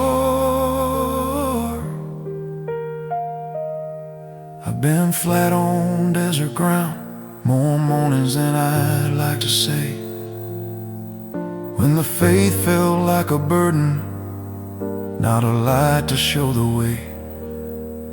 When I looked around at others with their easy roads and cleaner skies, and I let the poison in through the smallest of my doubts disguised. But someone said, look up, son, not at the ground, not at the snake, not at all the ways this journey is more than you can take. Look at what was lifted over you before you even knew the bite. Look at the one who took the venom in so you could have the life. Look up from where you're lying. Look up from the desert floor. Look up, stop looking at the dying. Look at the one they lifted up before. He didn't take the serpents away, he gave something stronger than the venom sting. He gave mercy hanging on the wood, he gave everything. When you cannot see the morning, when the poison's in your chest, when you're tired of all the manna, when you're sick of all the rest, look up, just look up and live. Look up, he's been lifted. Look up and live.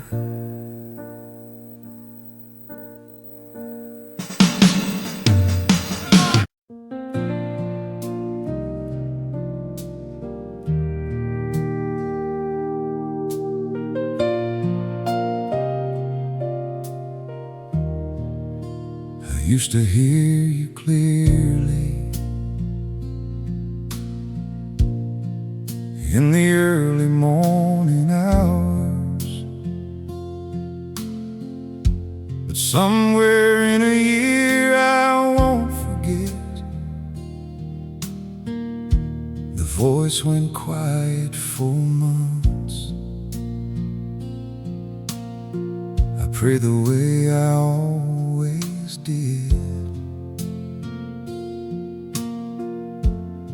I showed up, kept the hours, just a silence where you used to be, that grew louder every day.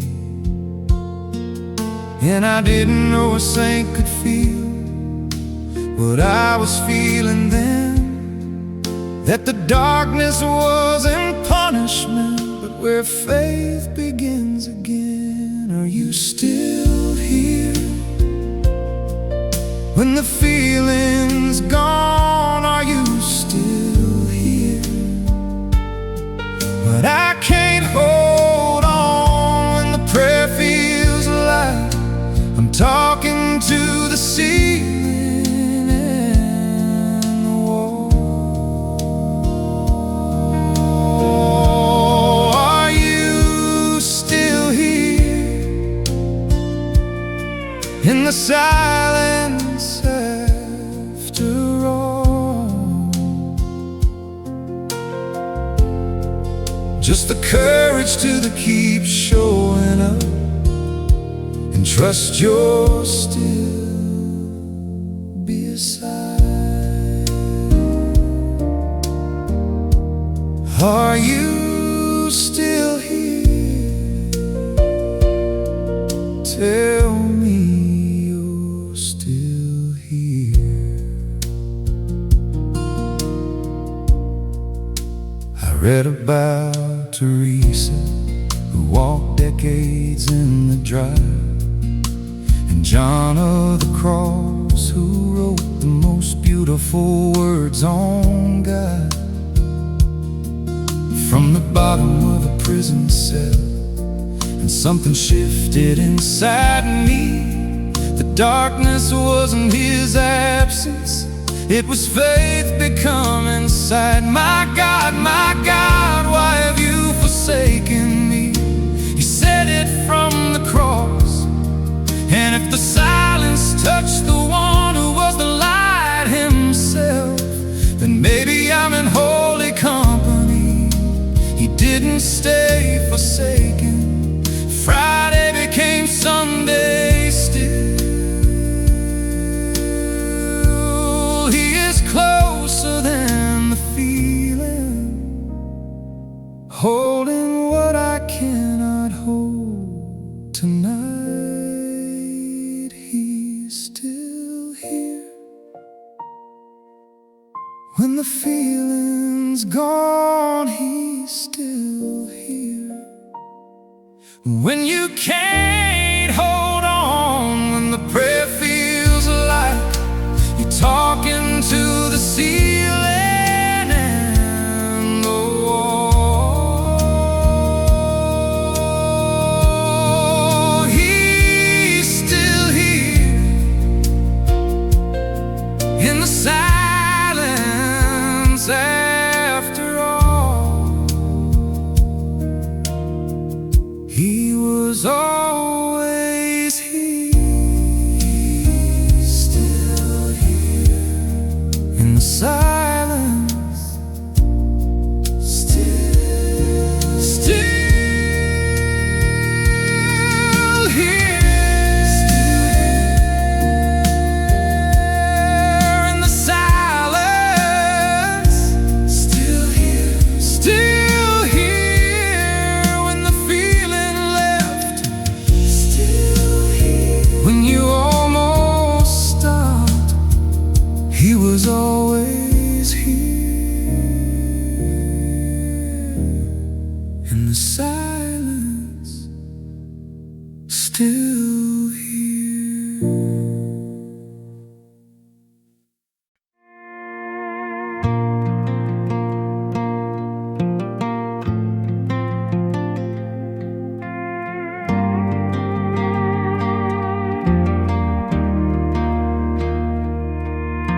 The Lennon Road is almost done. desert's nearly crossed. I walk these 40 mornings, counting everything I've lost. Not the things I gave up willingly, but the things that fell away. When the silence got so honest, I had nothing left to say. I came into this season with a list of what to fix, but God had other plans for me than my spiritual tricks. He didn't want my sacrifices, He didn't need my discipline. He just wanted me to sit still long enough to let Him back in. Now the week is coming, the holiest of all, when heaven holds its breath again before the curtain falls. Almost Easter, almost morning after dark, almost the stone rolled away, almost the open heart. I can feel it in the distance, like the dawn before the sun. Almost Easter, almost everything undone and made new. Almost Easter.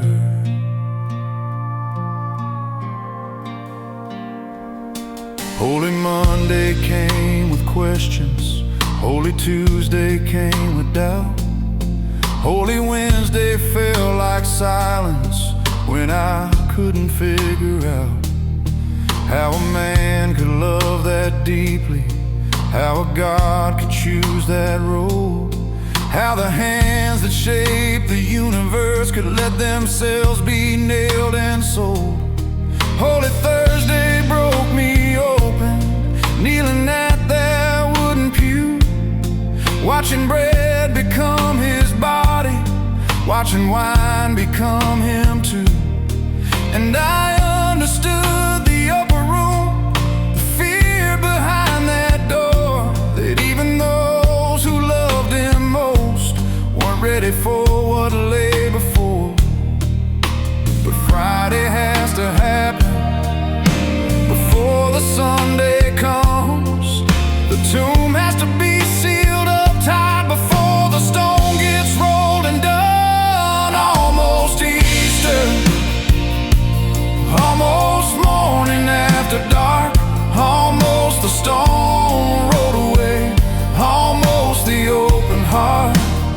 I can feel it in the distance, like the dawn before the sun. Almost Easter, almost everything undone and made new. Almost Easter. Good Friday broke the sky in two, the veil was torn in half, the earth itself was trembling at the weight of what had passed. And in the dark of Holy Saturday, the world held still and breathed. And I, knowing that the grave was losing everything it thought it owned beneath, I've had my Holy Saturdays, days of not knowing what comes next, days of sitting in the in-between, of silence and unrest. When the thing you love seemed gone for good, when hope had left the room. But Easter always follows Friday, light always breaks the tomb. I've been preparing all this season, giving up and kneeling down, fasting in the early mornings before the world makes all its sound.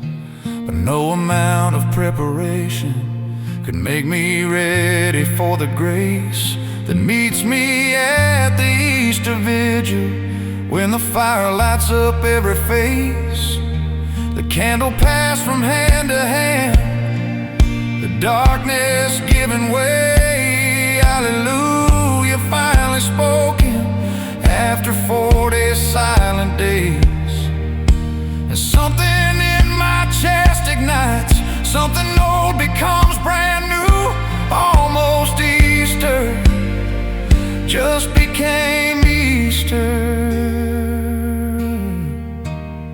And He's alive and I am too. It's Easter. It's morning after dark. The stone is rolled away. It's the wide open heart. I felt it in the distance. Now the sun has finally come. It's Easter. Everything undone and made new. It's Easter. He is risen. It's Easter.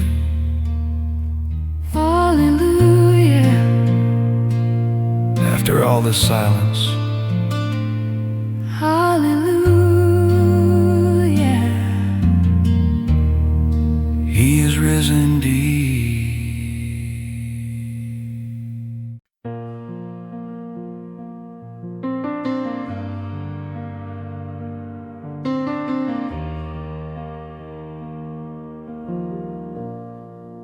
We didn't move the chair for months. Nobody said a word about it. It just stayed there at the table head, like we couldn't bear to doubt it. That maybe if we left it there, the house would still feel whole, like the empty chair was holding what we couldn't hold alone. His coffee mug still on the shelf, his reading glasses by the lamp, his boots beside the back door, still holding the shape of where he'd stand. The mud off before coming in every night for 40 years. And I'd walk past those boots each morning, fighting back the tears. Grief is strange the way it lives in the ordinary objects left behind. In the chair and in the coffee mug, in the boots that shaped themselves to him with time. The chair he left behind still sits at the head of the table. The chair he left behind still holds more than wood is able. I sat in every other seat since the day we laid him down, but that chair belongs to someone whose absence makes a sound. The chair he left behind is teaching me to pray that the love that fills an empty space was never meant to go away. The chair he left behind. My mother set his place one Christmas, didn't notice till she'd done it. 4 plates instead of 3 that morning. None of us could say a thing about it. She stood there with the 4th plate in her hands above the table, and she laughed the kind of laugh that only grief is able to pull out of a person when the pain is too precise for tears. She said, well, he was always here for Christmas, and we held her through the years that collapsed into that moment, into one December breath. And we understood together that love doesn't end at death. There's a presence in the absence that I didn't understand before, that the ones who leave us early somehow stay behind the door. The chair he left behind still sits at the head of the table. The chair he left behind still holds more than wood is able. I've sat in every other seat since the day we laid him down, but that chair belongs to someone whose absence makes a sound. The chair he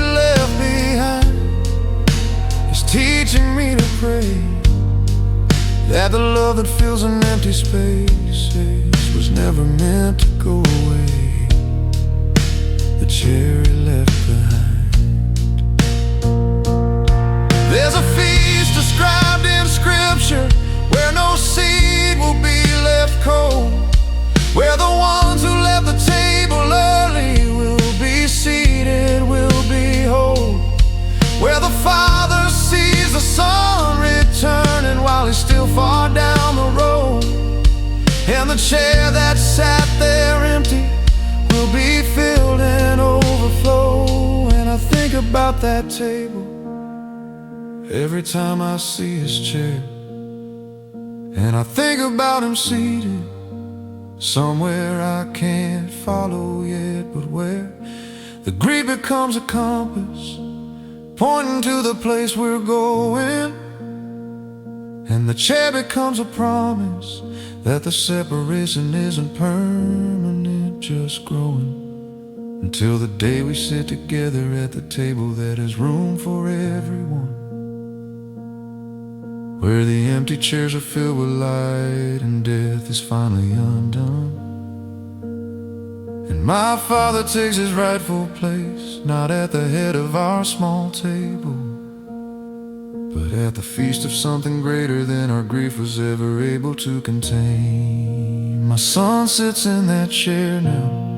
When he comes home from college in the fall, he doesn't know what it costs me every time I watch him in that hall, walking to the kitchen easy in the way that young men are, and not knowing that the chair he chose is carrying the weight of all we are.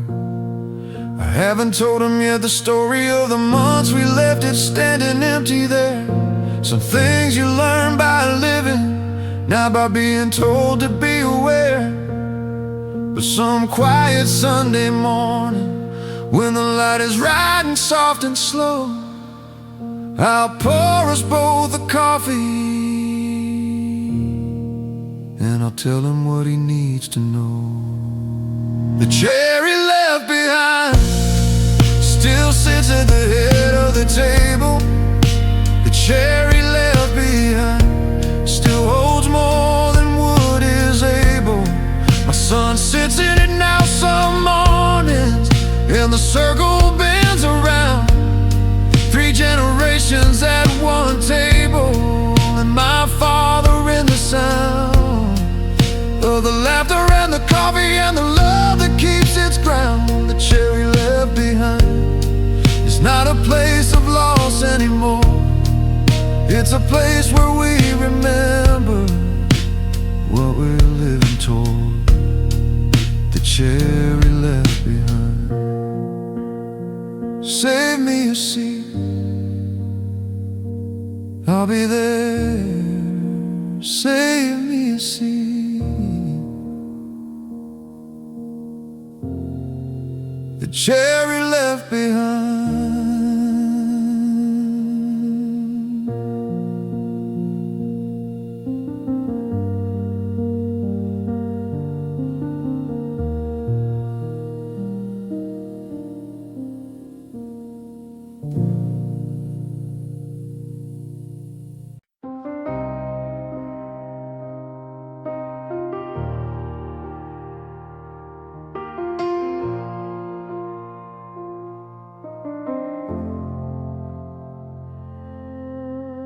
"4 days in the darkness, 4 days past the hope of men." His sister stood outside the stone and wept, saying, "Lord, if you'd been here, this wouldn't have to end." And the one who made the morning, who could speak and still the sea, didn't rush to show his power. He sat down in the grief. He asked him, "Where have you laid him?" Like he didn't know the place. And then the God of all creation let the tears run down his face. Not a God who watched from distance, not a God too big to weep, He stood outside the tomb and trembled at the thing that death can keep. 4 days gone, and he still came. 4 days in the dark and cold, and he called out Lazarus by name. He didn't say you should have had more faith. He didn't say you waited too long. He just stood outside the darkness and he called the dead man home. 4 days gone, he's not too far gone. 4 days gone, it's not too far for him to come. Whatever's been dead inside you, whatever stone has been rolled in place, 4 days gone is not too far gone for the God who stood outside that cave.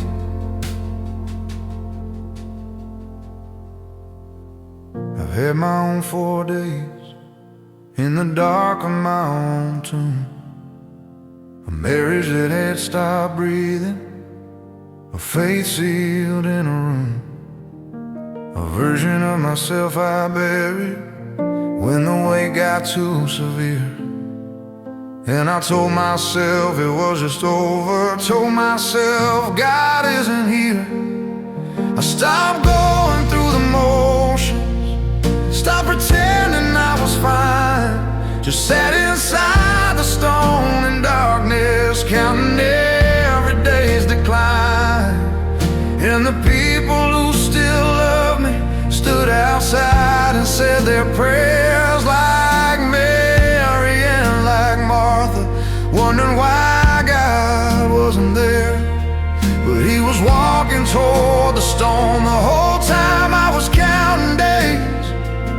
He wasn't late, he was on his way, moving through the grief at his own pace. 4 days gone, and he still came. 4 days in the dark and cold, and he called out Lazarus by name. Didn't say you should have had more faith. He didn't say you waited too long. He just stood outside the darkness and he called the dead man home. 4 days gone, it's not too far gone. 4 days gone, it's not too far for him to come. Whatever's been dead inside you, whatever stone has been rolled in place, 4 days gone is not too far gone for the God who stood outside that cave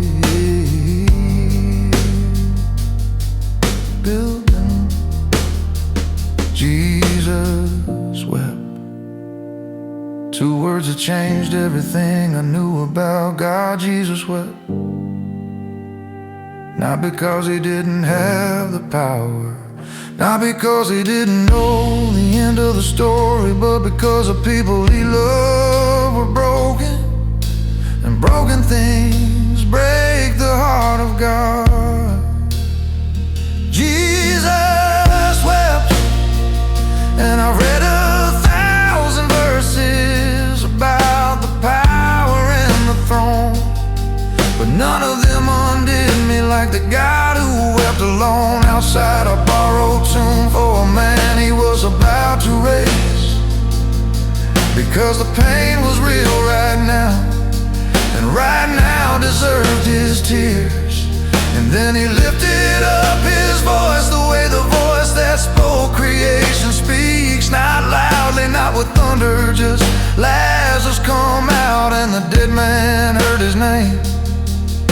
I heard my name one Tuesday, not in thunder, not in light, just a quiet, steady pulling in the middle of an ordinary night.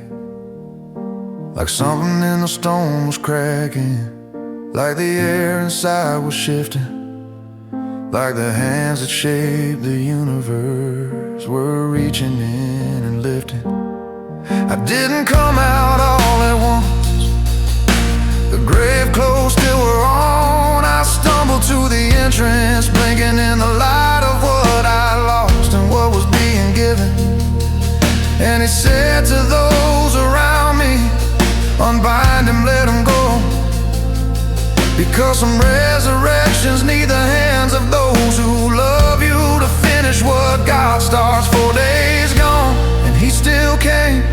4 days in the dark and cold, and he called out Lazarus by name. He didn't say you should have had more faith. He didn't say you waited too long. He just stood outside the darkness and he called the dead man home. 4 days gone, he's not too far gone. 4 days gone, he's not too far for him to come. Whatever's been dead inside you, whatever stone has been rolled in place, whatever merits faith or future, whatever dream you've given up for lost, whatever version of yourself you bury, whatever you stopped hoping could be crossed. 4 days gone is not too far gone for the God who wept and then walked in, for the God who calls the dead by name, for the God who rolls the stone and calls again. Come out, come out, come out. He's outside your stone right now. He's been weeping, he knows your name. Come out, 4 days gone.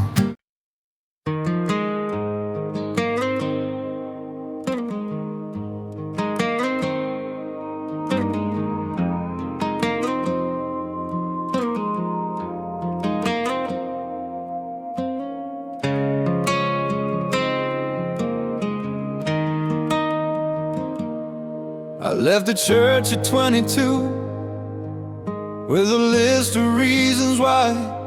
Too many rules, too many questions, too many things I couldn't reconcile inside. I told myself I'd find God somewhere else, in the mountains or the sea, in the freedom of a Sunday morning that belonged entirely to me. And for a while it almost worked. The sky was big enough to hold whatever shape I needed God to be, whatever story I was told. But somewhere in my 30s, when the freedom lost its shine, I started driving past the churches, slowing down without a reason every time.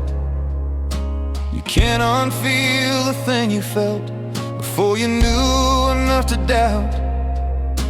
You can't unlearn the God who held you before you figured your own way out. It's a long way home when you've been gone for years, when the road back feels like surrender and surrender feels like fear. I went the long way home, through the wilderness and pride, through the seasons of not knowing what was missing from inside. But the door was always open and the light was always on, and grace met me on the long way. Grace met me on the long way home.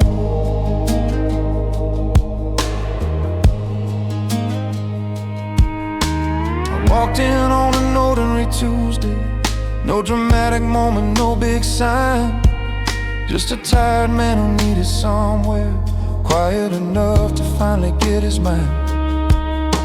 The church was nearly empty, late afternoon, no mass, no crowd, just the candles and the silence and the space to say things out loud.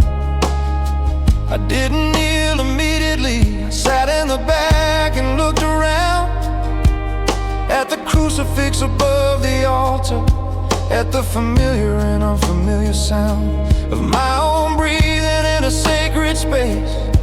After years of keeping God at length, and something in the stillness said, I've been here the whole time. break your strength. Maybe doubt was never the opposite of faith. Maybe it was faith that hadn't found its legs. Maybe the years I spent in the wilderness were the years that burned away the dregs. It's a long way home when you've been gone for years, when the road back feels like surrender and surrender feels like fear. I went the long way home, through the wilderness and pride, through the seasons of not knowing what was missing from inside. But the door was always open and the light was always on, and grace met me on the long way. Grace met me on the long way home.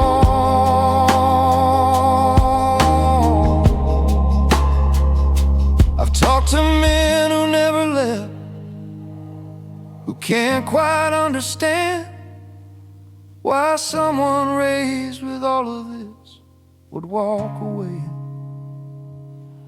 I don't blame them for the question, I can barely answer it myself, except to say that sometimes people have to put the faith up on the shelf and live inside the absence long enough to feel the weight of what it means to be without it, long enough to see it straight. Not as a set of rules to follow, not as guilt and not as shame, but as a father who kept the porch light burning every night I didn't come.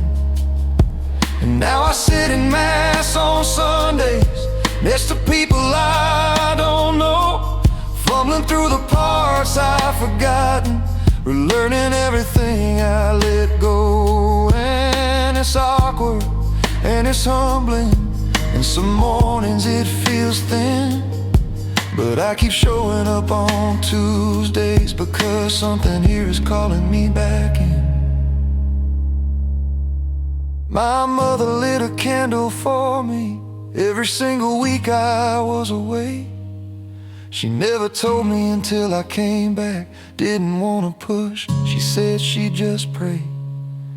And I think about those candles burning through the years I wasn't there, the quiet faithful intercession of a woman on her knees in prayer. That's the thing about the people who stay, they hold the space for the ones who go. They keep the faith alive and breathing for the prodigals they love and know. And when I finally made it back, she didn't say a single word, just held me in the parking lot like the answer to every prayer she'd heard. It's a long way home when you've been gone for years, when the road back feels like surrender and surrender feels like fear. I went the long way home, through the wilderness and pride, through the seasons of not knowing what was missing from inside. But the door was always open and the light was always on, and grace met me on the long way. My mother's candle lit the long way. God was on the long way home. The long way home. Turns out it was the right way.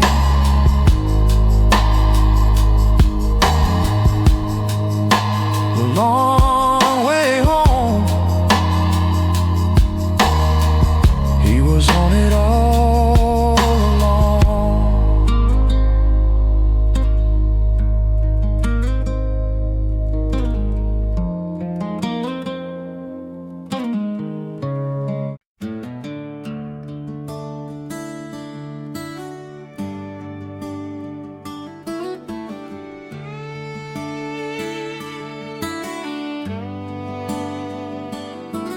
He saw you from a distance long before you turned around. Before the shame could slow your footsteps, he was already running down. You'd spent everything you carried on a life that left you bare. You chased the wind through empty cities, looking for what wasn't there. The laughter faded into silence, the friends all disappeared. And in the wreckage of your choices, you forgot that he was near. You don't have to clean yourself up, you don't have to fix the years, you don't have to have the right words ready, you just have to appear. Come home, the light is on, never once went dark. Come home, the table's set, there's a place kept in his heart. You can come with all your broken, every scar and every wrong, every road that led you nowhere, every night that felt too long. The Father's at the doorway, arms wide open, standing strong. Come home, the light is on. The older brother's watching with a stone behind his eyes, counting every year of service, measuring it against your life. But grace was never meant to be a thing we ration out in lines. It falls on those who least deserve it, like the rain falls on the vines. The ring is on your finger, the robe is on your back. Heaven throws a celebration every single time a child comes back. You don't have to earn the welcome, you don't have to prove you've changed. Just lift your eyes toward the horizon and let him close the range. Come home, the light is on, it never once went dark. Come home, the table's set, there's a place kept in his heart. You can come with all your broken, every scar and every wrong, every road that led you nowhere, every night that felt too long. The Father's at the doorway, arms wide open, standing strong. Come home, the light is on. Maybe you've been gone so long, you forgot the way back in. Maybe shame has built a wall between your heart and home again. Maybe someone said your name like it was something to be scorned. Maybe church felt like a courthouse and grace felt like a storm. But I tell you this, he knows your name. He never stopped to watch, he left the 99 behind to bring the one lost back. The price was paid before you left, it cost him everything he's got. And love like that doesn't stop. I've seen men kneel in silence with nothing left to say. I've seen women come with trembling hands after years of staying away. And every time the same thing happened, every single time, the one who made the stars above said you were always mine. Come home, the light is on, it never once went dark. Come home, the table's set, there's a place kept in his heart. You can come with all your broken, every scar and every wrong, every road that led you nowhere, every night that felt too long. The Father's at the doorway, arms wide open, standing strong. the light is on. Come home, you've been gone long enough. Come home, he never stopped loving you. Just come home.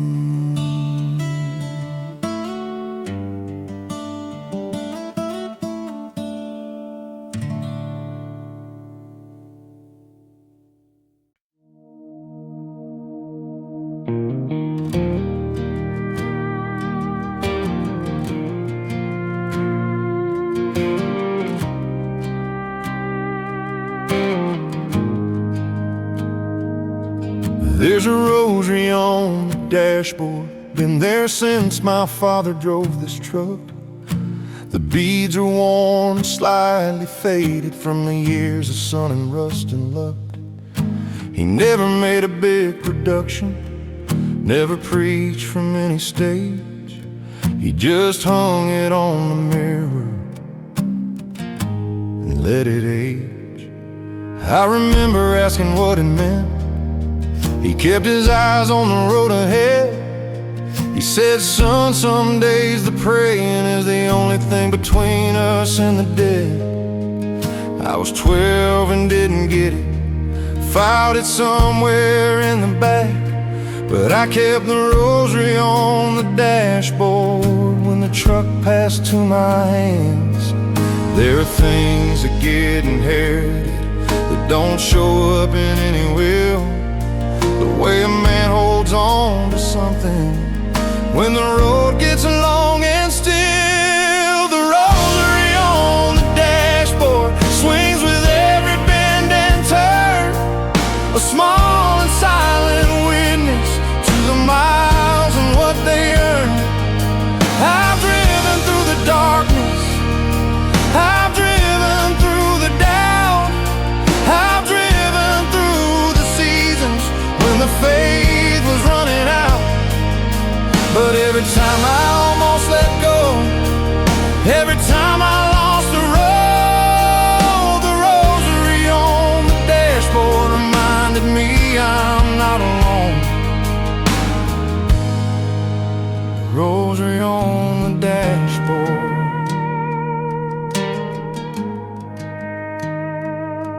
My wife thought it was old-fashioned the first year that we drove together. She laughed a little at the beats swinging through the summer weather.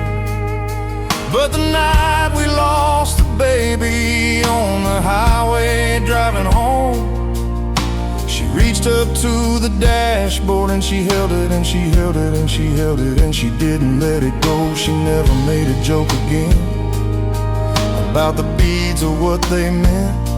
And I watched her start her own rosary in the quiet hours of Lent. Now there are two sets on the dashboard, hers and the one my father left. Two prayers tangled up together, like a family, like a breath. Some things can't be explained in daylight, some things only make sense in the dark. When you're driving into nothing and you need something for your hands and your heart, the rosary on the dashboard swings with every bend and turn, a small and silent witness to the miles and what they earn.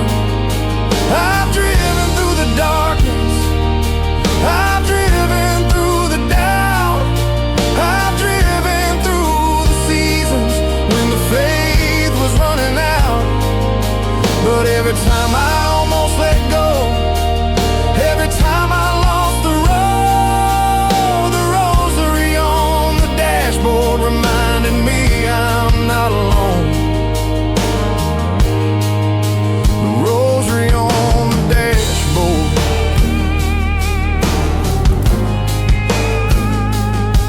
I've seen men with bumper stickers shouting faith from every lane. I've seen churches on the billboard promising to take away the pain. But my father never shouted, he just drove and trusted God. with a set of worn-out rosary beads in the long and quiet road. And I think that's what faith looks like most of the time, most of the days. Not a thunderclap or vision, just a man who quietly stays, who shows up in the morning, who drives the miles and prays, who leaves a worn-out rosary for the son who drives his place. Someday this truck will pass again to a set of younger hands, and they'll find the bead still hanging and maybe understand that the people who loved before us left more than land and names. They left the small and holy objects soaked in all their prayers. My son rode in the backseat last Sunday on the way to Mass. He reached up from behind me and he touched the beads and asked. He said, "Dad, whose rosary is that one?" I said, "That one was your grandfather's son." He said, "Can I have one for my bedroom?" And I said, "When your time comes, he'll understand the answer. When the road gets long enough, when he needs something in the darkness, something small and strong enough to remind him that somebody prayed this road before him clear, and that God was on the dashboard every mile of every year." The rosary on the dashboard swings with every bend and turn, a small and silent witness to the miles and what they earn.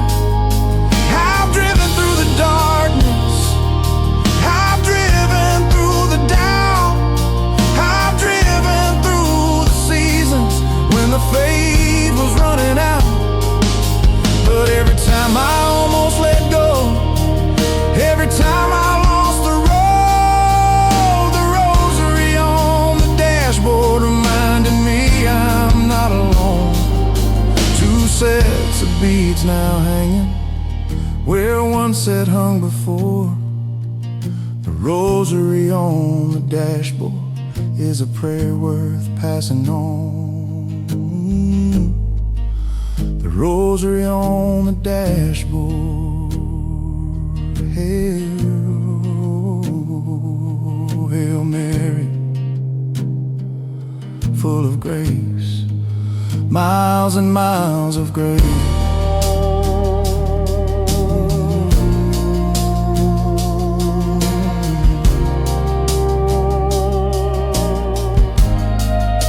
The rosary on the dash.